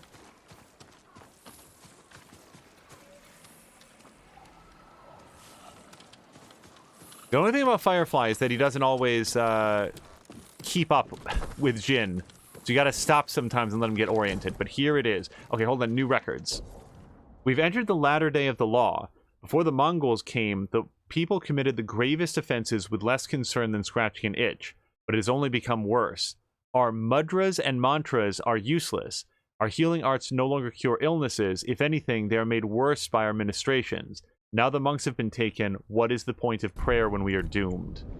That's the dark sentiment. Alright. Return to the tea fields. Chap is asking, how is the Ghost of Tsushima playthrough going? Real well. Yeah, Chappers, I hope I wasn't too down on like the whole console thing earlier. But yeah, I am having a great time with this game. I just, right now, I'm not sure... I found something. Oh. Good, because I'm striking out Norio. Here we go. They went toward the swamp. Come. Norio, thank God for Sounds you. like you and Hochi have a history. Hochi always complained that my brother was too eager to fight. What kind of monk is Hochi? There were people with a terrible illness in Sago. Rotted their faces and limbs. Everyone avoided them except Hochi.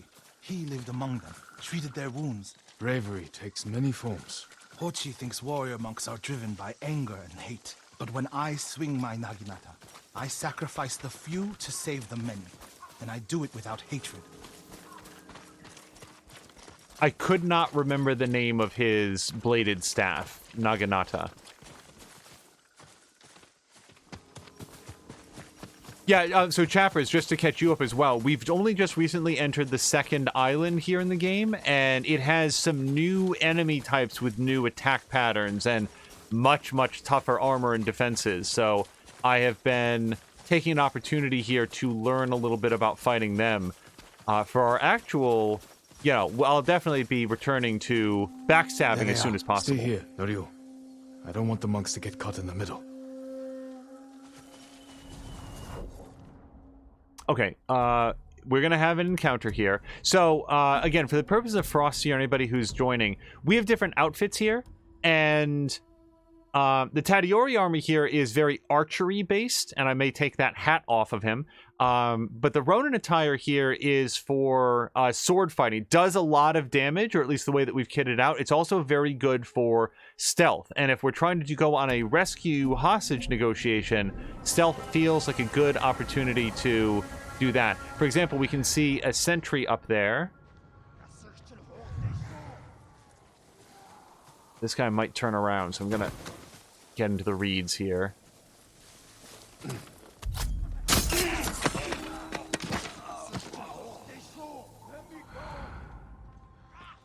Okay, there's another fellow there.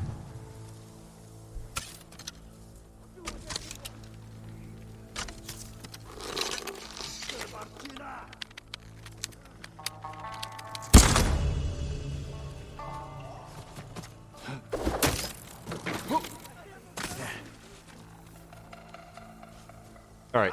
Did I knock him into next Tuesday? Where's the... Oh, there he is. He was further back than I thought. Okay.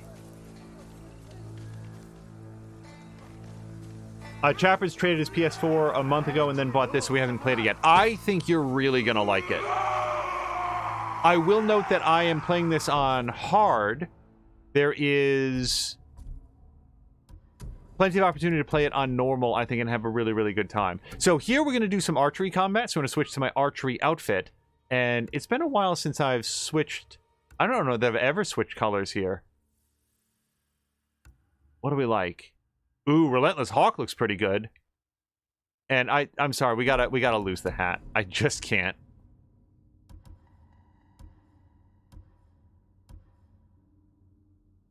Yeah. Now, these Mongols are wearing helmets, and as far as I know, that means that our half-bow cannot penetrate, but...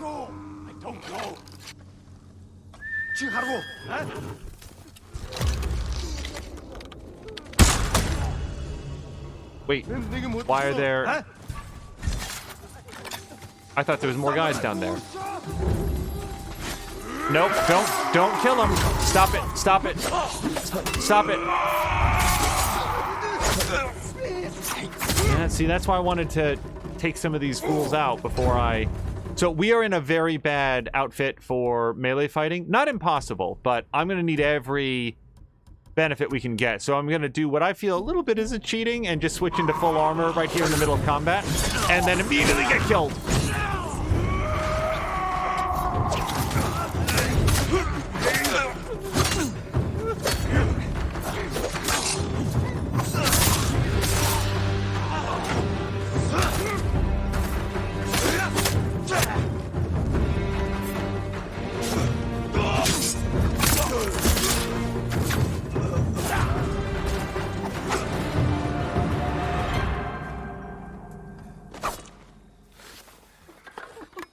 Okay, that could have gone worse. Nobody died. It's fine.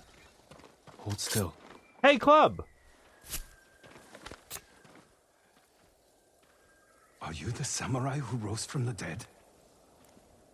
Is Hochi with you? Ochi? No, but one of us broke loose. The invaders chased after him. They'll be back any moment. Road Sakai! Mongols up the road! Norio? You're alive! Stay back, all of you. Oh, I really thought they would stop. So the red skull and bones means that he's going to go kill a hostage instead of fight me, and that would be bad for morale and for our playthrough because then the mission is failed. Crap.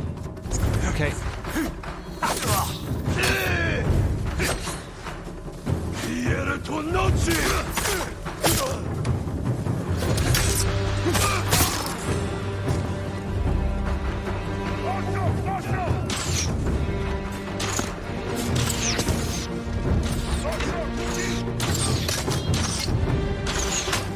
Dude.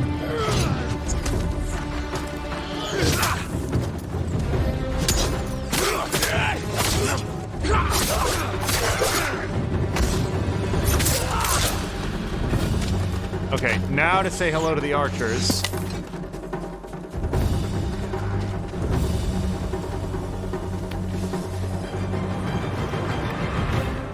Oh, and Club, it was absolutely my pleasure. So what Club is referencing in chat is that we've had an extra copy of Tomb Raider from 2013 in our Steam inventory for literally years. And every single person that I could think of that might want it did want it and already had it and had played it. So it had no home, and Club had revealed that he has not yet played a Tomb Raider game, and that one is one of the best, and it was absolutely my pleasure to be able to pass it Is anyone along. hurt? We're all right, my lord. Where's Hochi? A different group took him. Norio. They knew Hochi's name. And they mentioned Cedar Temple. Lord Sakai. Why would they separate Hochi from the rest? He's the most skilled healer. They might have plans for him. He also likes to argue. You think he angered them? Knowing Hochi? Yes. Don't jump to conclusions. First, we need to track him down. Give me time to figure out where the Mongols took him. I'll meet you at Akashima village. We'll find him, Norio.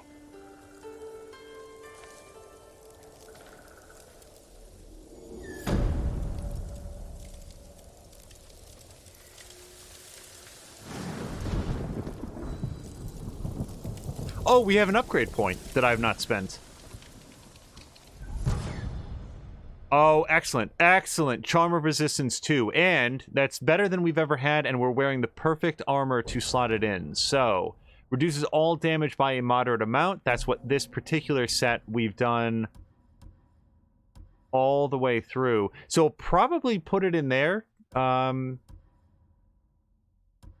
Yeah. Let's put in Charm of Resistance 2. Yeah, so the way that I've done it is that this is I don't want to take damage right now armor. Then we've got the I am shooting arrows armor, which is right here. Here's my I am sneaking and doing a lot of damage in sword combat. And then finally the Traveler's Attire is, as you might expect, looking for collectibles and unfogging the map. And each of those armor sets, you can dress them up however you like, but they actually do have inlaid benefits that are good for those things. Okay, so that is an Ishikawa Tale 5 of 9. I'm inclined to go do that, or we could go back and help Norio some more, but it deposited us... You know what, let's go help Norio, because his brother is in danger, and I don't like that. Hiya!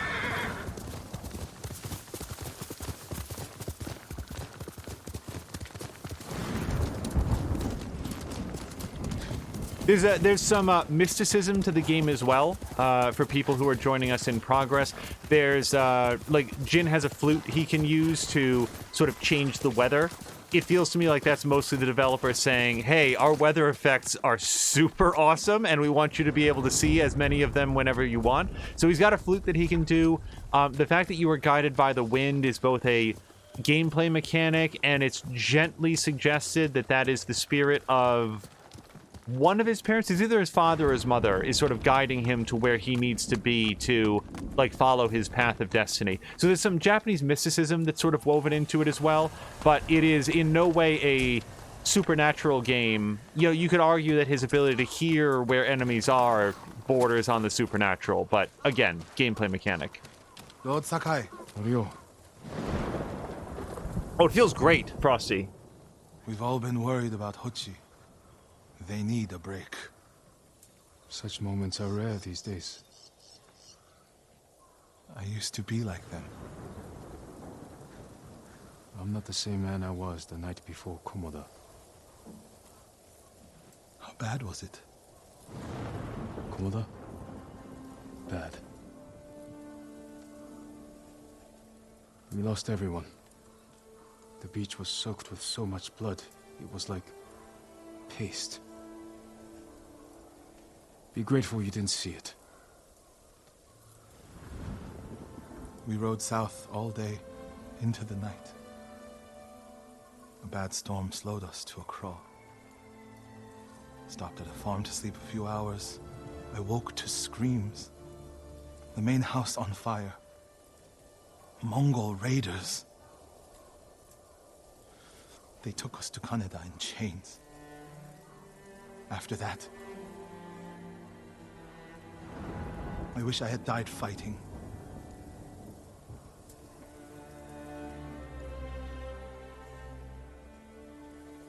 I think I know where they took Hochi. You want to go now? Yes. Frosty's asking if we'll be playing Assassin's Creed Valhalla.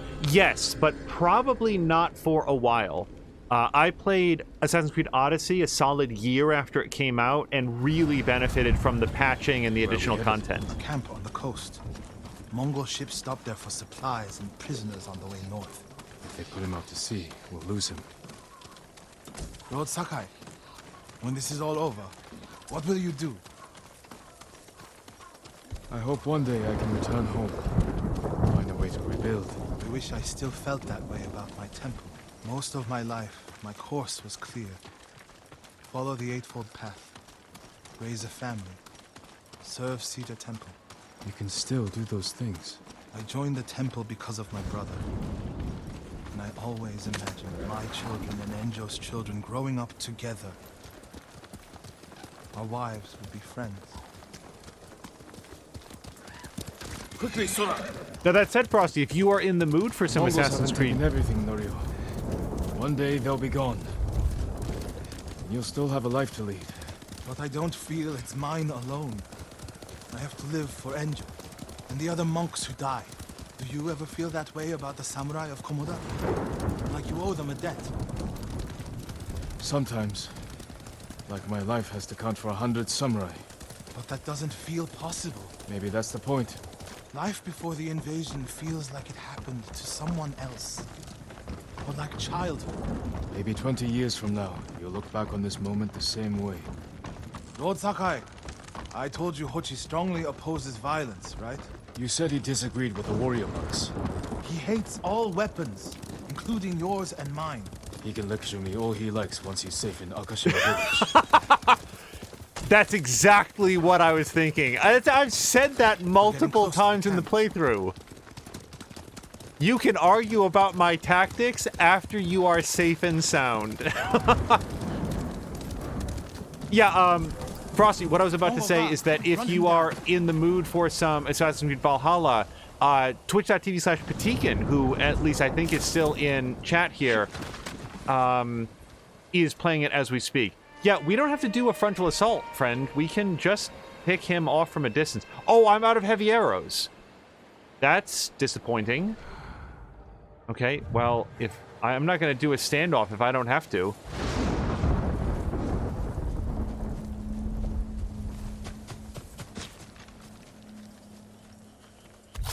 I need to get a good look at the whole camp. What about that granary? Good, quickly.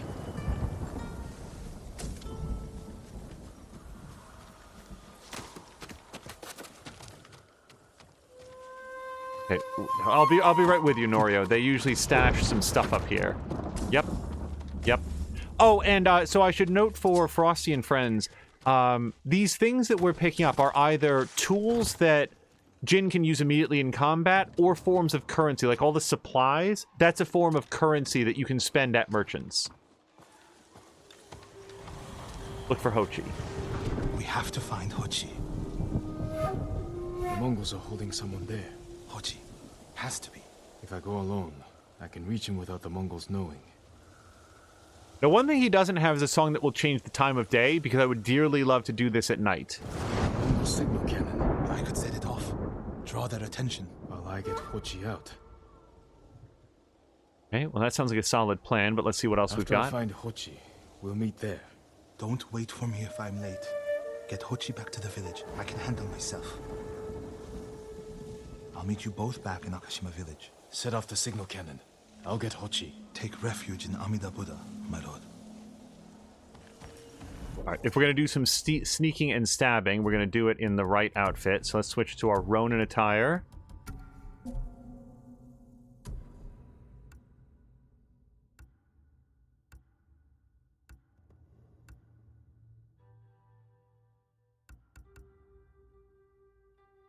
Alright, and it's been a while. Let's, can we... No. Go here, here... So let's see if, do we have any other, like, cool sword sets that we want to try out? Kind of like this. Let's go with that. And then, by the way, we have a technique point that I haven't spent. So here's our upgrade tree, and we can upgrade our stance, or we do have one upgrade that we can take here. Move faster while using focused hearing. That's okay, but that's really a quality of life thing, isn't it? It's not as crisis as, some of these other things. So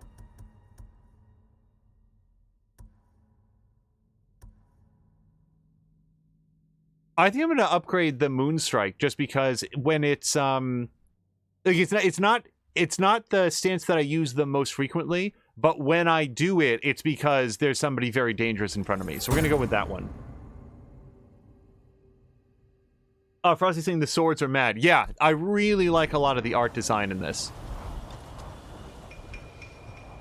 Okay, so our goal is to get to that guy right there, right dead center, right there. Also, I really need to switch to my half bow. Right there. Without getting seen, and preferably by thinning out the crowd as much as possible.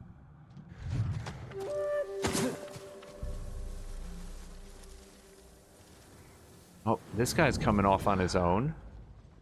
No, he's not. So I do have a twin assassination that I can do if I can get in close enough behind him.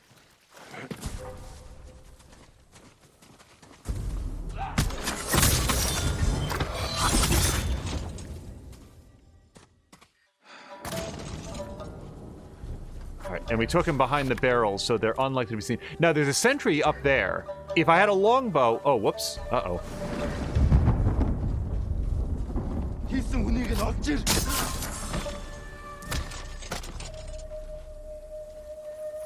Okay, we're good. So there's a sentry up there. If I had a longbow, then we could shoot him from here, but my half-bow is not going to make that distance, so... We gotta think about... Wow, there's a bunch of them.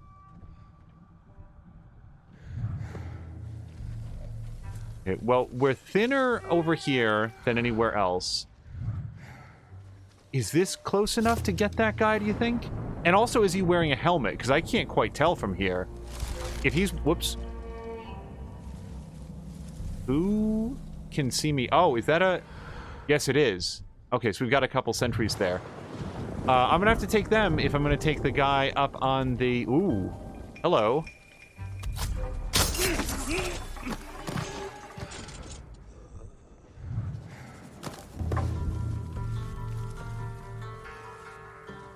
Okay, so for this, I think what we're going to do is use a wind chime to pull that guy back behind the tent. I'm not sure this is going to work.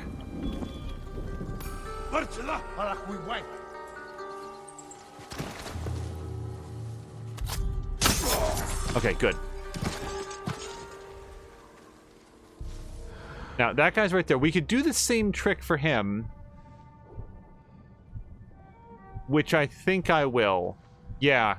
because I don't see a clear approach to that guy. I did not mean to stand up. So we'll just... Oh, he's going the wrong way. He's going to see the body, and he's going to blow the horn. Okay, I gotta stop this.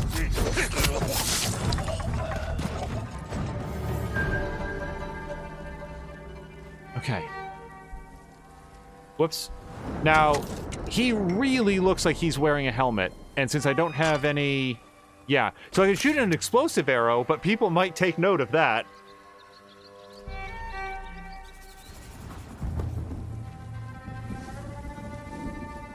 Yeah, gosh, the abundance of helmets.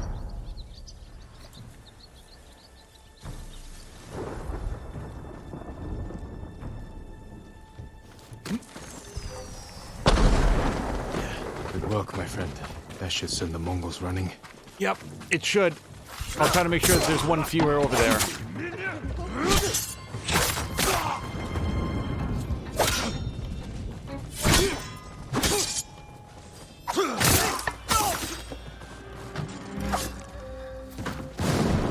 All right, buddy, come with me if you want to leave.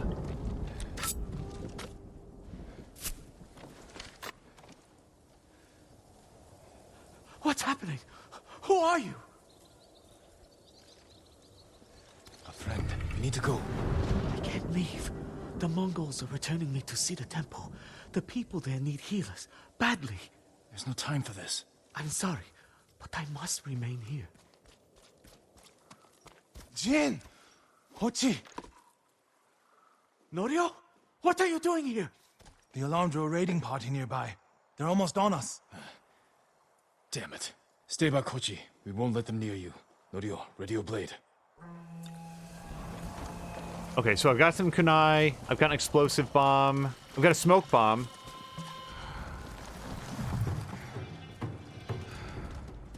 Yeah, guy, we... Oh, we super do. Okay.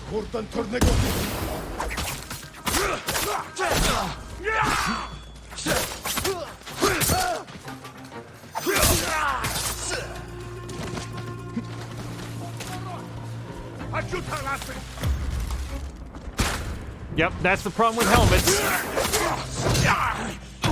You can shoot them in the face, but you gotta aim real careful to make it happen. Come receive a lesson in manners. A monk of Cedar Temple is your sensei.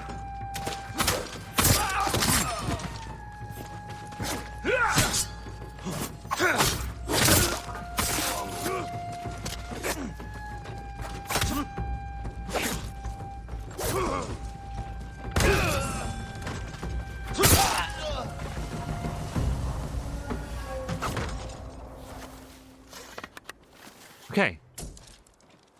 That did not go badly. Are the others with you, Norio?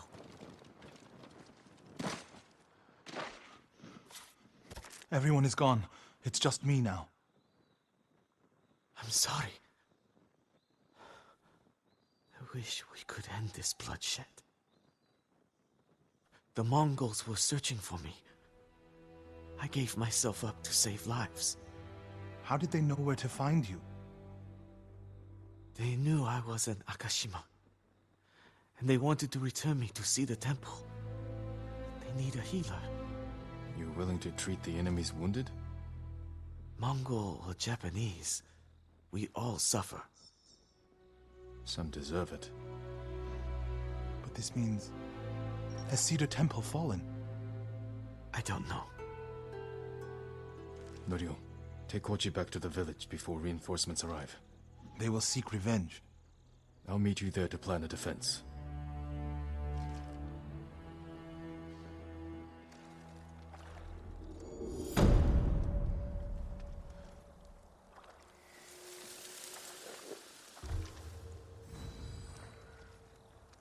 This would be an awesome opportunity to go get some more heavy arrows, because as far as I know, and I might be wrong on this, I believe heavy arrows fired by the longbow can penetrate Mongolian helmets. Wait, why is silk in red? Am I full on silk? 1 second. We'll go to collection, satchel. Oh, I might be full on metal. I don't know what my upwards limit is. And then silk is... Oh, no, I've only got by 7 on that, so that's fine. Yeah, so here's the thing. Here's the piece of advice that I would give to, Hochi? I think that's his name. I'm bad with proper names, so please never mistake my lack of knowing what somebody is named as, like, disengagement from the plot. He wants to heal everyone because everybody suffers. Why is everybody suffering? I submit it's because the Mongolians are invading Japan. If they chose not to do that, they wouldn't be suffering. They've brought that suffering on themselves. So I admire his sense of shared humanity in trying to treat the wounded on both sides. But the thing is, there's wounded on both sides, and your sympathy is not going to be returned in kind. They're simply going to use the wounded, use the healed wounded that you've helped to go out and brutalize more Japanese people. I doubt very much that there's anything else, but I'm so low on arrows, just in case this guy had a quiver up here. Nope.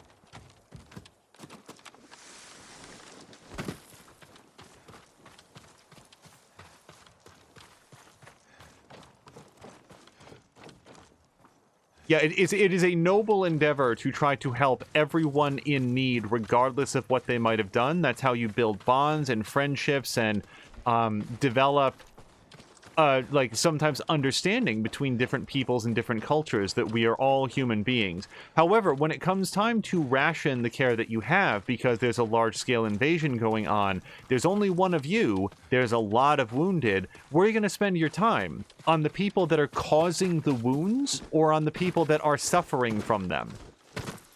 Or the victims of them, the targets of them? So that's all I'm going to say about that. I don't agree with his particular outlook here. We are searching for any sort of supplies like that that might be around here. Otherwise, we're going to go back and see if we can help them mount a defense, which is somewhere. Oh, it is right there. Okay. And because we've got some fog between us and them, let's actually just set the course and overland it.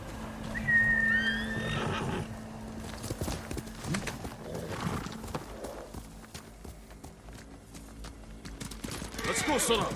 Oh, I don't know that I can, like, so, for Frosty, for example, see those, yellow moons down there at the bottom left? So the red bar is my health bar. The yellow moons represent resolve, and there's different ways to get resolve. Broadly speaking, hitting enemies, taking damage, parrying attacks, doing perfect parries, almost anything that you do combat-wise is going to result in gaining some resolve. And you can spend a moon to recover some of your health. It's a little bit like Marvel's Spider-Man, if you played that here on the PlayStation.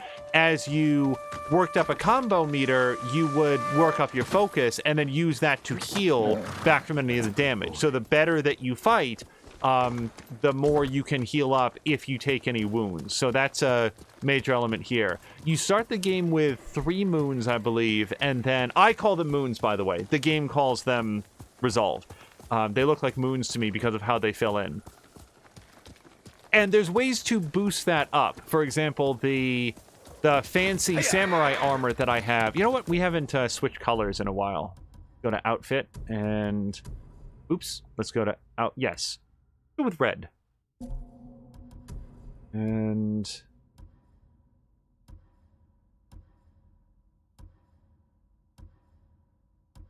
I kind of like the red and blue. I kind of like that.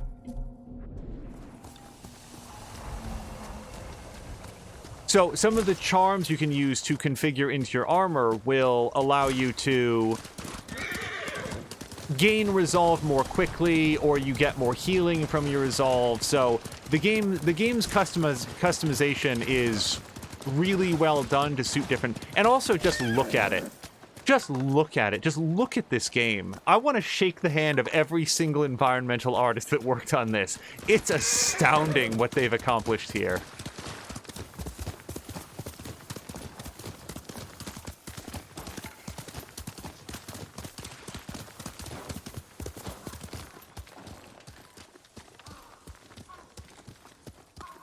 Another small detail that I really like is that as you upgrade your outfits, your armor sets, your swords, they actually look different. They take on different cosmetic properties. Some of the design work that you see on Jin's cloak here, that's because of the upgrades that we've done.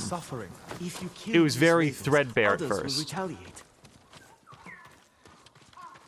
Oh, wait. Sorry. I really want to visit a supply person. Yeah. So, here's one thing about the game that I wouldn't mind seeing improve. We have a village here, and I'm looking for the person in the village that can sell me arrows, and they may or may not be easy to find, because some of the areas can be quite large, and there's a lot of structures to look through. I don't think the bowyer sells arrows, but I'm going to check real quick. A perfect shot. Yeah, no, she does upgrades, You lack the required materials. yeah, so I would need Very 600 sorry. or 800 materials to upgrade my bows. Your bow will terrify So I think the person who does is right across the way there. I think that gentleman will sell me some arrows, and we are out of heavy arrows, so I want to have some. See what I have? No, he doesn't. Okay, so maybe the trapper does that then. Well, I've got 8 flowers. I can dress up the longbow a little bit. I've already got that. Already got all those. Yep, got all those. Okay, let's buy a bow vanity set. So we've got green or blue. I like the blue a lot more. All right, now what I need is the trapper. I hope the roads remain clear. And the nice thing is that they do show their symbols through walls and stuff, so that you can, like, if you know what you're looking for. Like, I'm looking for a symbol that looks like a butcher's knife or like a carving knife. And if I get close enough, what is that? That's not what I'm looking for. That's, what is that? Is that the armorers? Sorry, lady, what do you do here? Armorer. Okay, yep, and I cannot afford any upgrades right now. But I'm looking for the trapper. First, let me make sure that there is a trapper in town. Trapper, crafting resources for sale. Yes. So...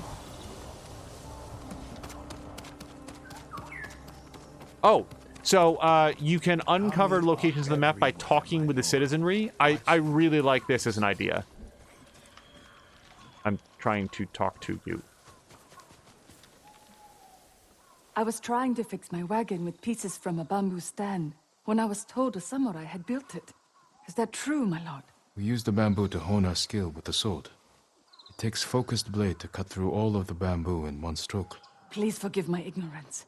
I put everything back where it belonged, even the flag beside it. I appreciate that, but it would have been all right to repair your wagon. I'll make sure the stand sees use.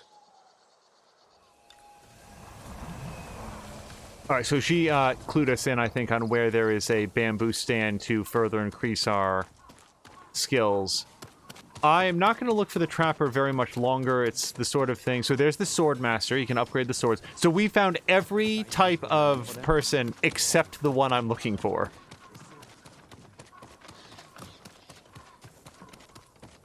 We'll look over here. That's the merchant. Yeah, and unfortunately, the various merchants, the crafters, the vendors are... There they are. There he is. He or she. There they are. They are not marked on the map individually, so all you can do is run around and look. Okay, so I want ammo and resources. I want heavy arrows. 10 apiece. Okay, well, let's buy 5. And then what I'm going to do, actually, is sell some extra bamboo. Or maybe I won't. What's the max on bamboo? Was that 400 or 500? Well, I'll tell you what. Let's sell at least 8. You know, I don't need those 8. Very good quality. All right, we'll call that. See you again. Call that a success. Until we next meet. Let's actually equip the.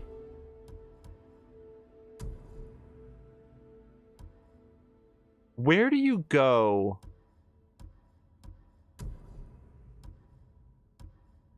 Where do you go to change the look of the bow? I actually don't know.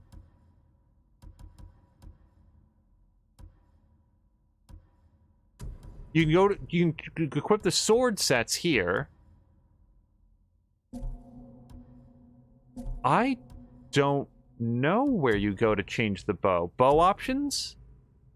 Oh, there it is. Okay. So we've been using red and black for a while. Let's switch out for black and white on that one. And oops. For the longbow, let's use our blue set that we just got. What was the other one? Crane Strike is... I don't like that one too. Let's go with black and white. Alright, now let's go do the quest. I just wanted to have a little bit of ammo, because I don't know what he's going to ask us to do, but if it involves putting shafts of wood directly through someone's skull and out the other side, I want to make sure that we are well equipped for it.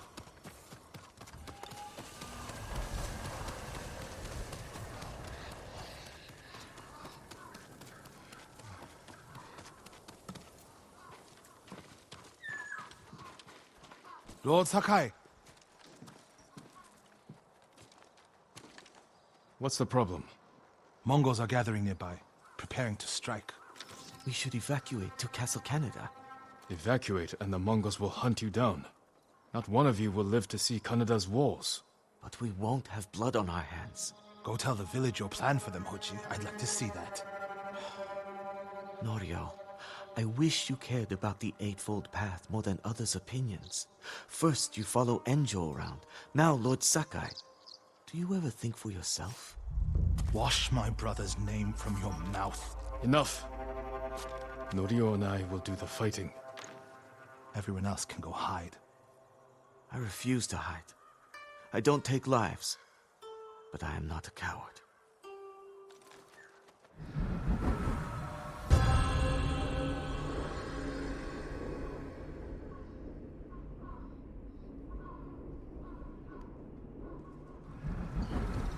I'll scout the village.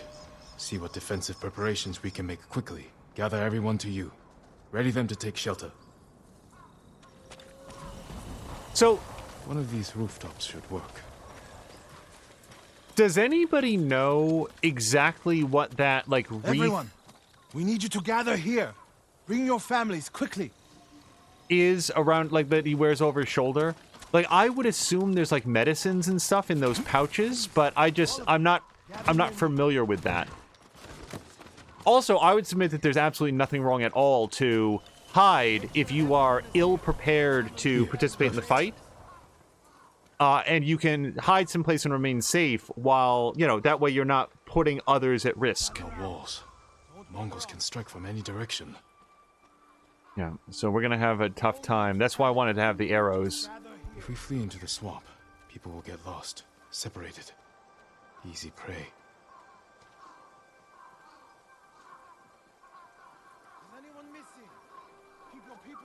Oops, okay.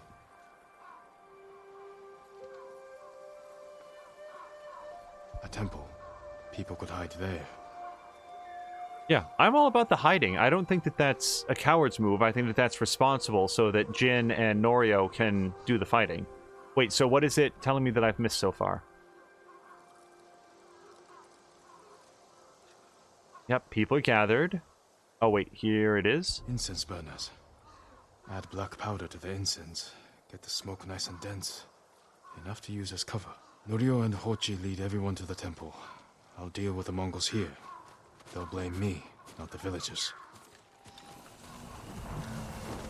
My lord, we've gathered everyone.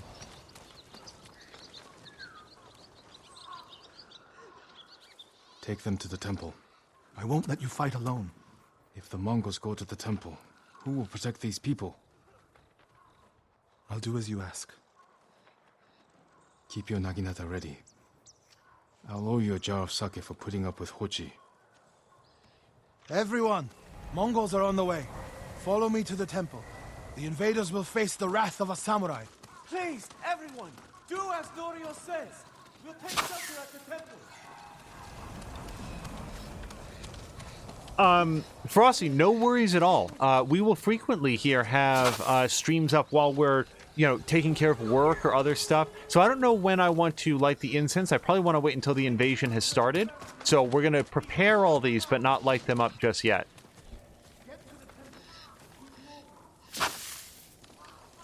Yeah, no, if we are providing good company for you in the background while you're playing something else, I am delighted to hear it. Thank you very much for hanging out.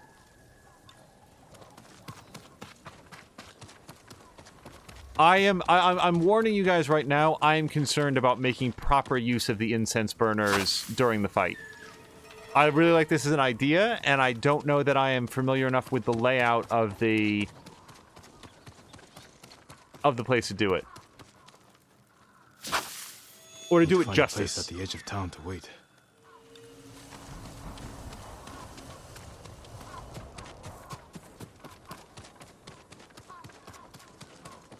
Sometimes missions like this, where there's like a complex tactical solution that you can employ, are things that I will get a lot of mileage out of on a second playthrough.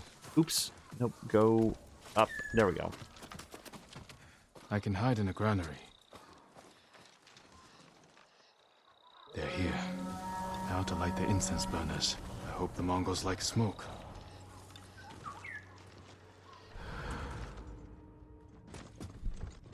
Okay, stop. So we probably want to use flaming arrows?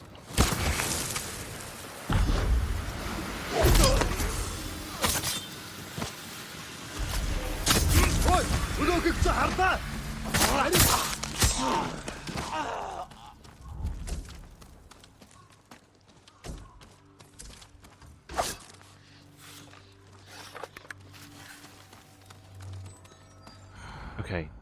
So how do I do that many more times? So did it say just fire a regular arrow into like the burning thing above it? Because I could have done that instead of spending a flaming arrow. I did the flaming arrow because at the moment that it was occurring, that seemed like the wiser course.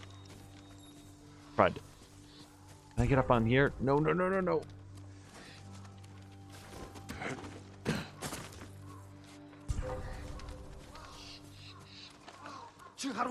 So, among other things, I should really be wearing my sneaking outfit. My sneaking outfit has a bunch of upgrades that make me harder to notice and the enemies stop hunting faster. I should have done that at the start of the mission. Okay, let me get up from here.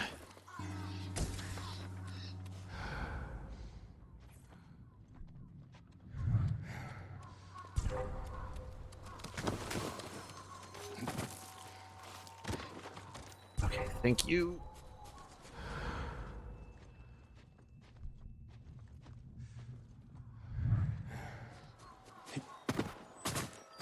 Now, an issue is I don't know where all of the... Can I walk on this rope? I've never tried.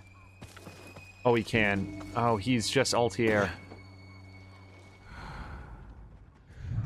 Okay, so... Regular arrow into this? Whoops. Hold on. Regular arrow into this, do we think? Yes.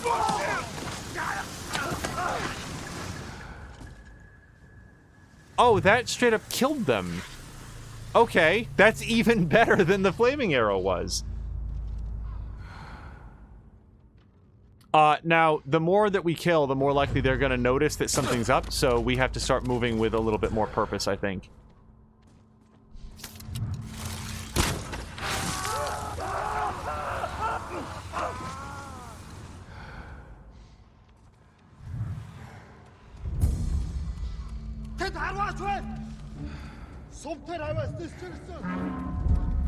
Yep.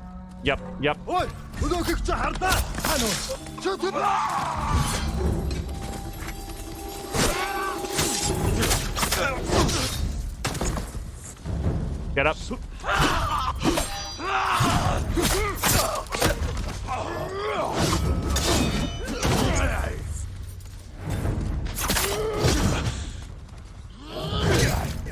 God, his swings.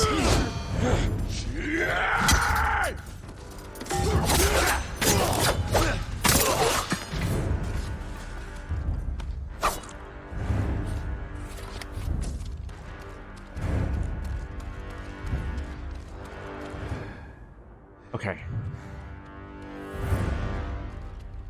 I gotta say, this went pretty well so far. I don't...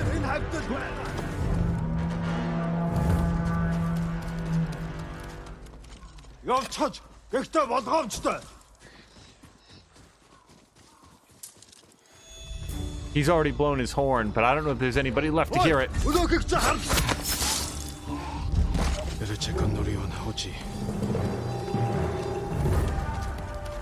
Yeah, on the whole, we have a lot of dead Mongols and only one fight out in the open. So I think the temple is back this way? Is this right? Yes.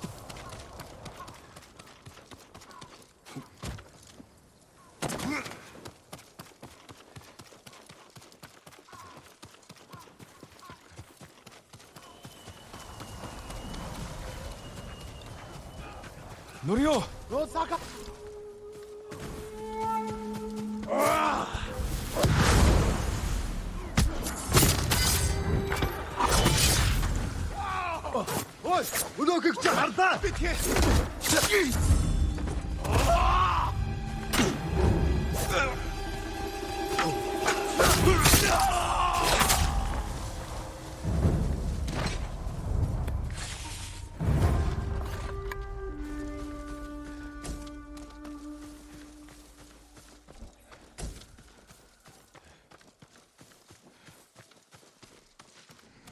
Oops.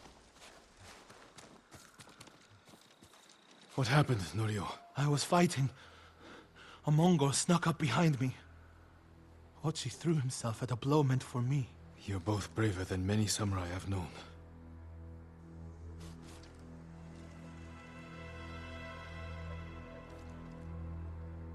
I didn't know he was behind me until I heard him cry out. By the time I turned around, he was dead. It's not your fault. Norio? Every time they lifted the cover on the pit, the daylight would blind us. This time, one of them stank like sake. I felt their hands pull me up, but my brother threw himself at them.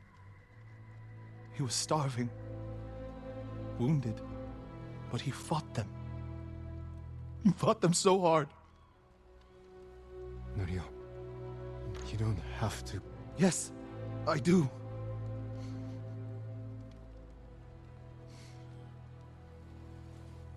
They gave up on me and took Enjo. They took my brother.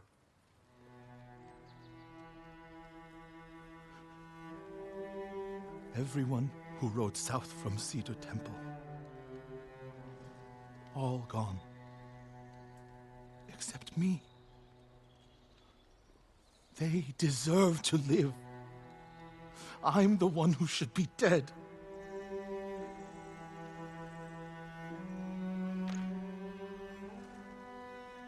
I thought the same thing after Komoda. Many times. I don't know why we survived, Norio. But we did. And these people are counting on us. We're all they have. The people of Akashima are alive because of you. Don't forget that. Because they won't.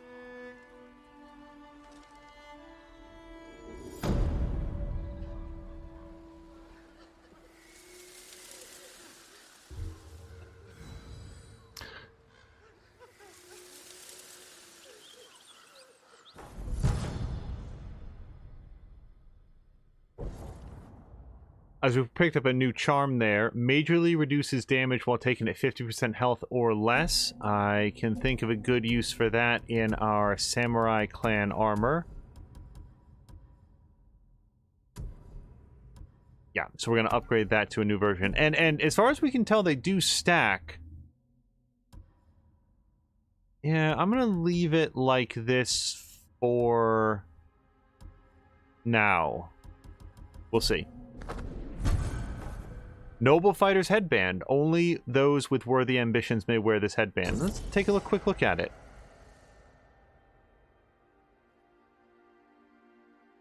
It's okay.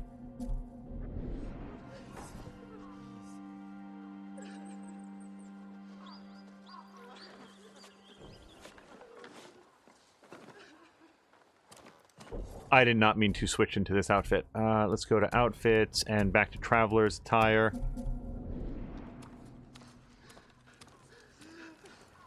Okay, so there's a new gift available, and the gifts are kind of like,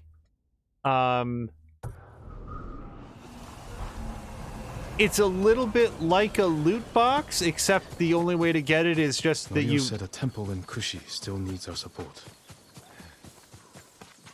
You get them just by naturally playing the game. There's no way to purchase them. There's no microtransactions or anything like that, so don't hear me wrong on that. It's just that you get sort of a big dump of cool crafting resources or like a new weapon skin or something like that. And I just have to figure out where it is. Yellowbird really wants me to follow him, but I want to find the gift altar. Now, in an absolute pinch, I know exactly where the gift altar is at a one of the other settlements, and as far as I know, the gift altar, you just go to one and you can get what you're looking to pick up. So we don't have to find the one here. I would like to start learning my way around this village because it seems like one of the major locations. One of the troubles is that I don't actually remember what the symbol for the gift altar. Okay, so it looks like a little present. So also it will be glowing gold. That's another thing to note about the settlements here. You know, and maybe Yellowbird. Yeah, maybe Yellowbird is leading me right to it because here it is. So this time we got probably a whole bunch of supplies. Oh no, Yellowbird rather wants something else. Or does it?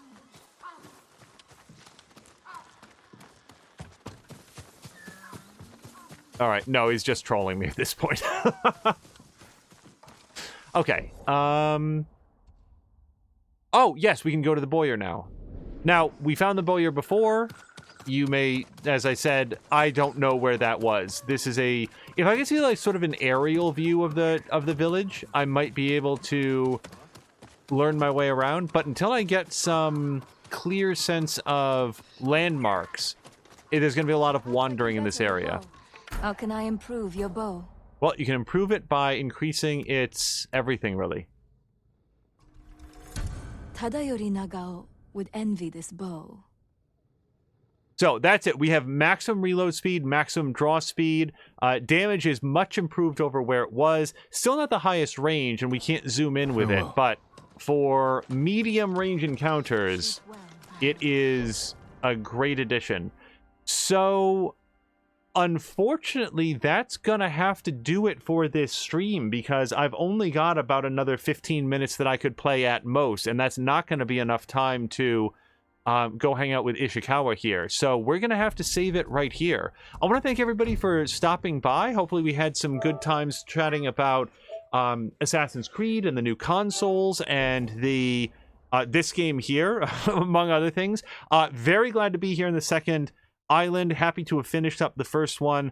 I really enjoy games, open world games. We can sort of wander around and pick our tasks, but now moving into a new area with new enemy types and new attack patterns to learn, it's a great way to sort of reinvigorate things and make it feel very dangerous because, as you saw, I either did die or came very, very close to dying a couple times. Yes, buy to Frosty 224 if you are interested. Like, on the way out, and I want to do a couple shout outs, but I used to watch a particular streamer. It was somebody on YouTube, and when he was doing any sort of a live stream or anything like that, if somebody asked him a question that had been addressed earlier, he would sort of like sneer and say, oh, I've already answered that. You don't watch enough. You have to go back and watch the previous videos.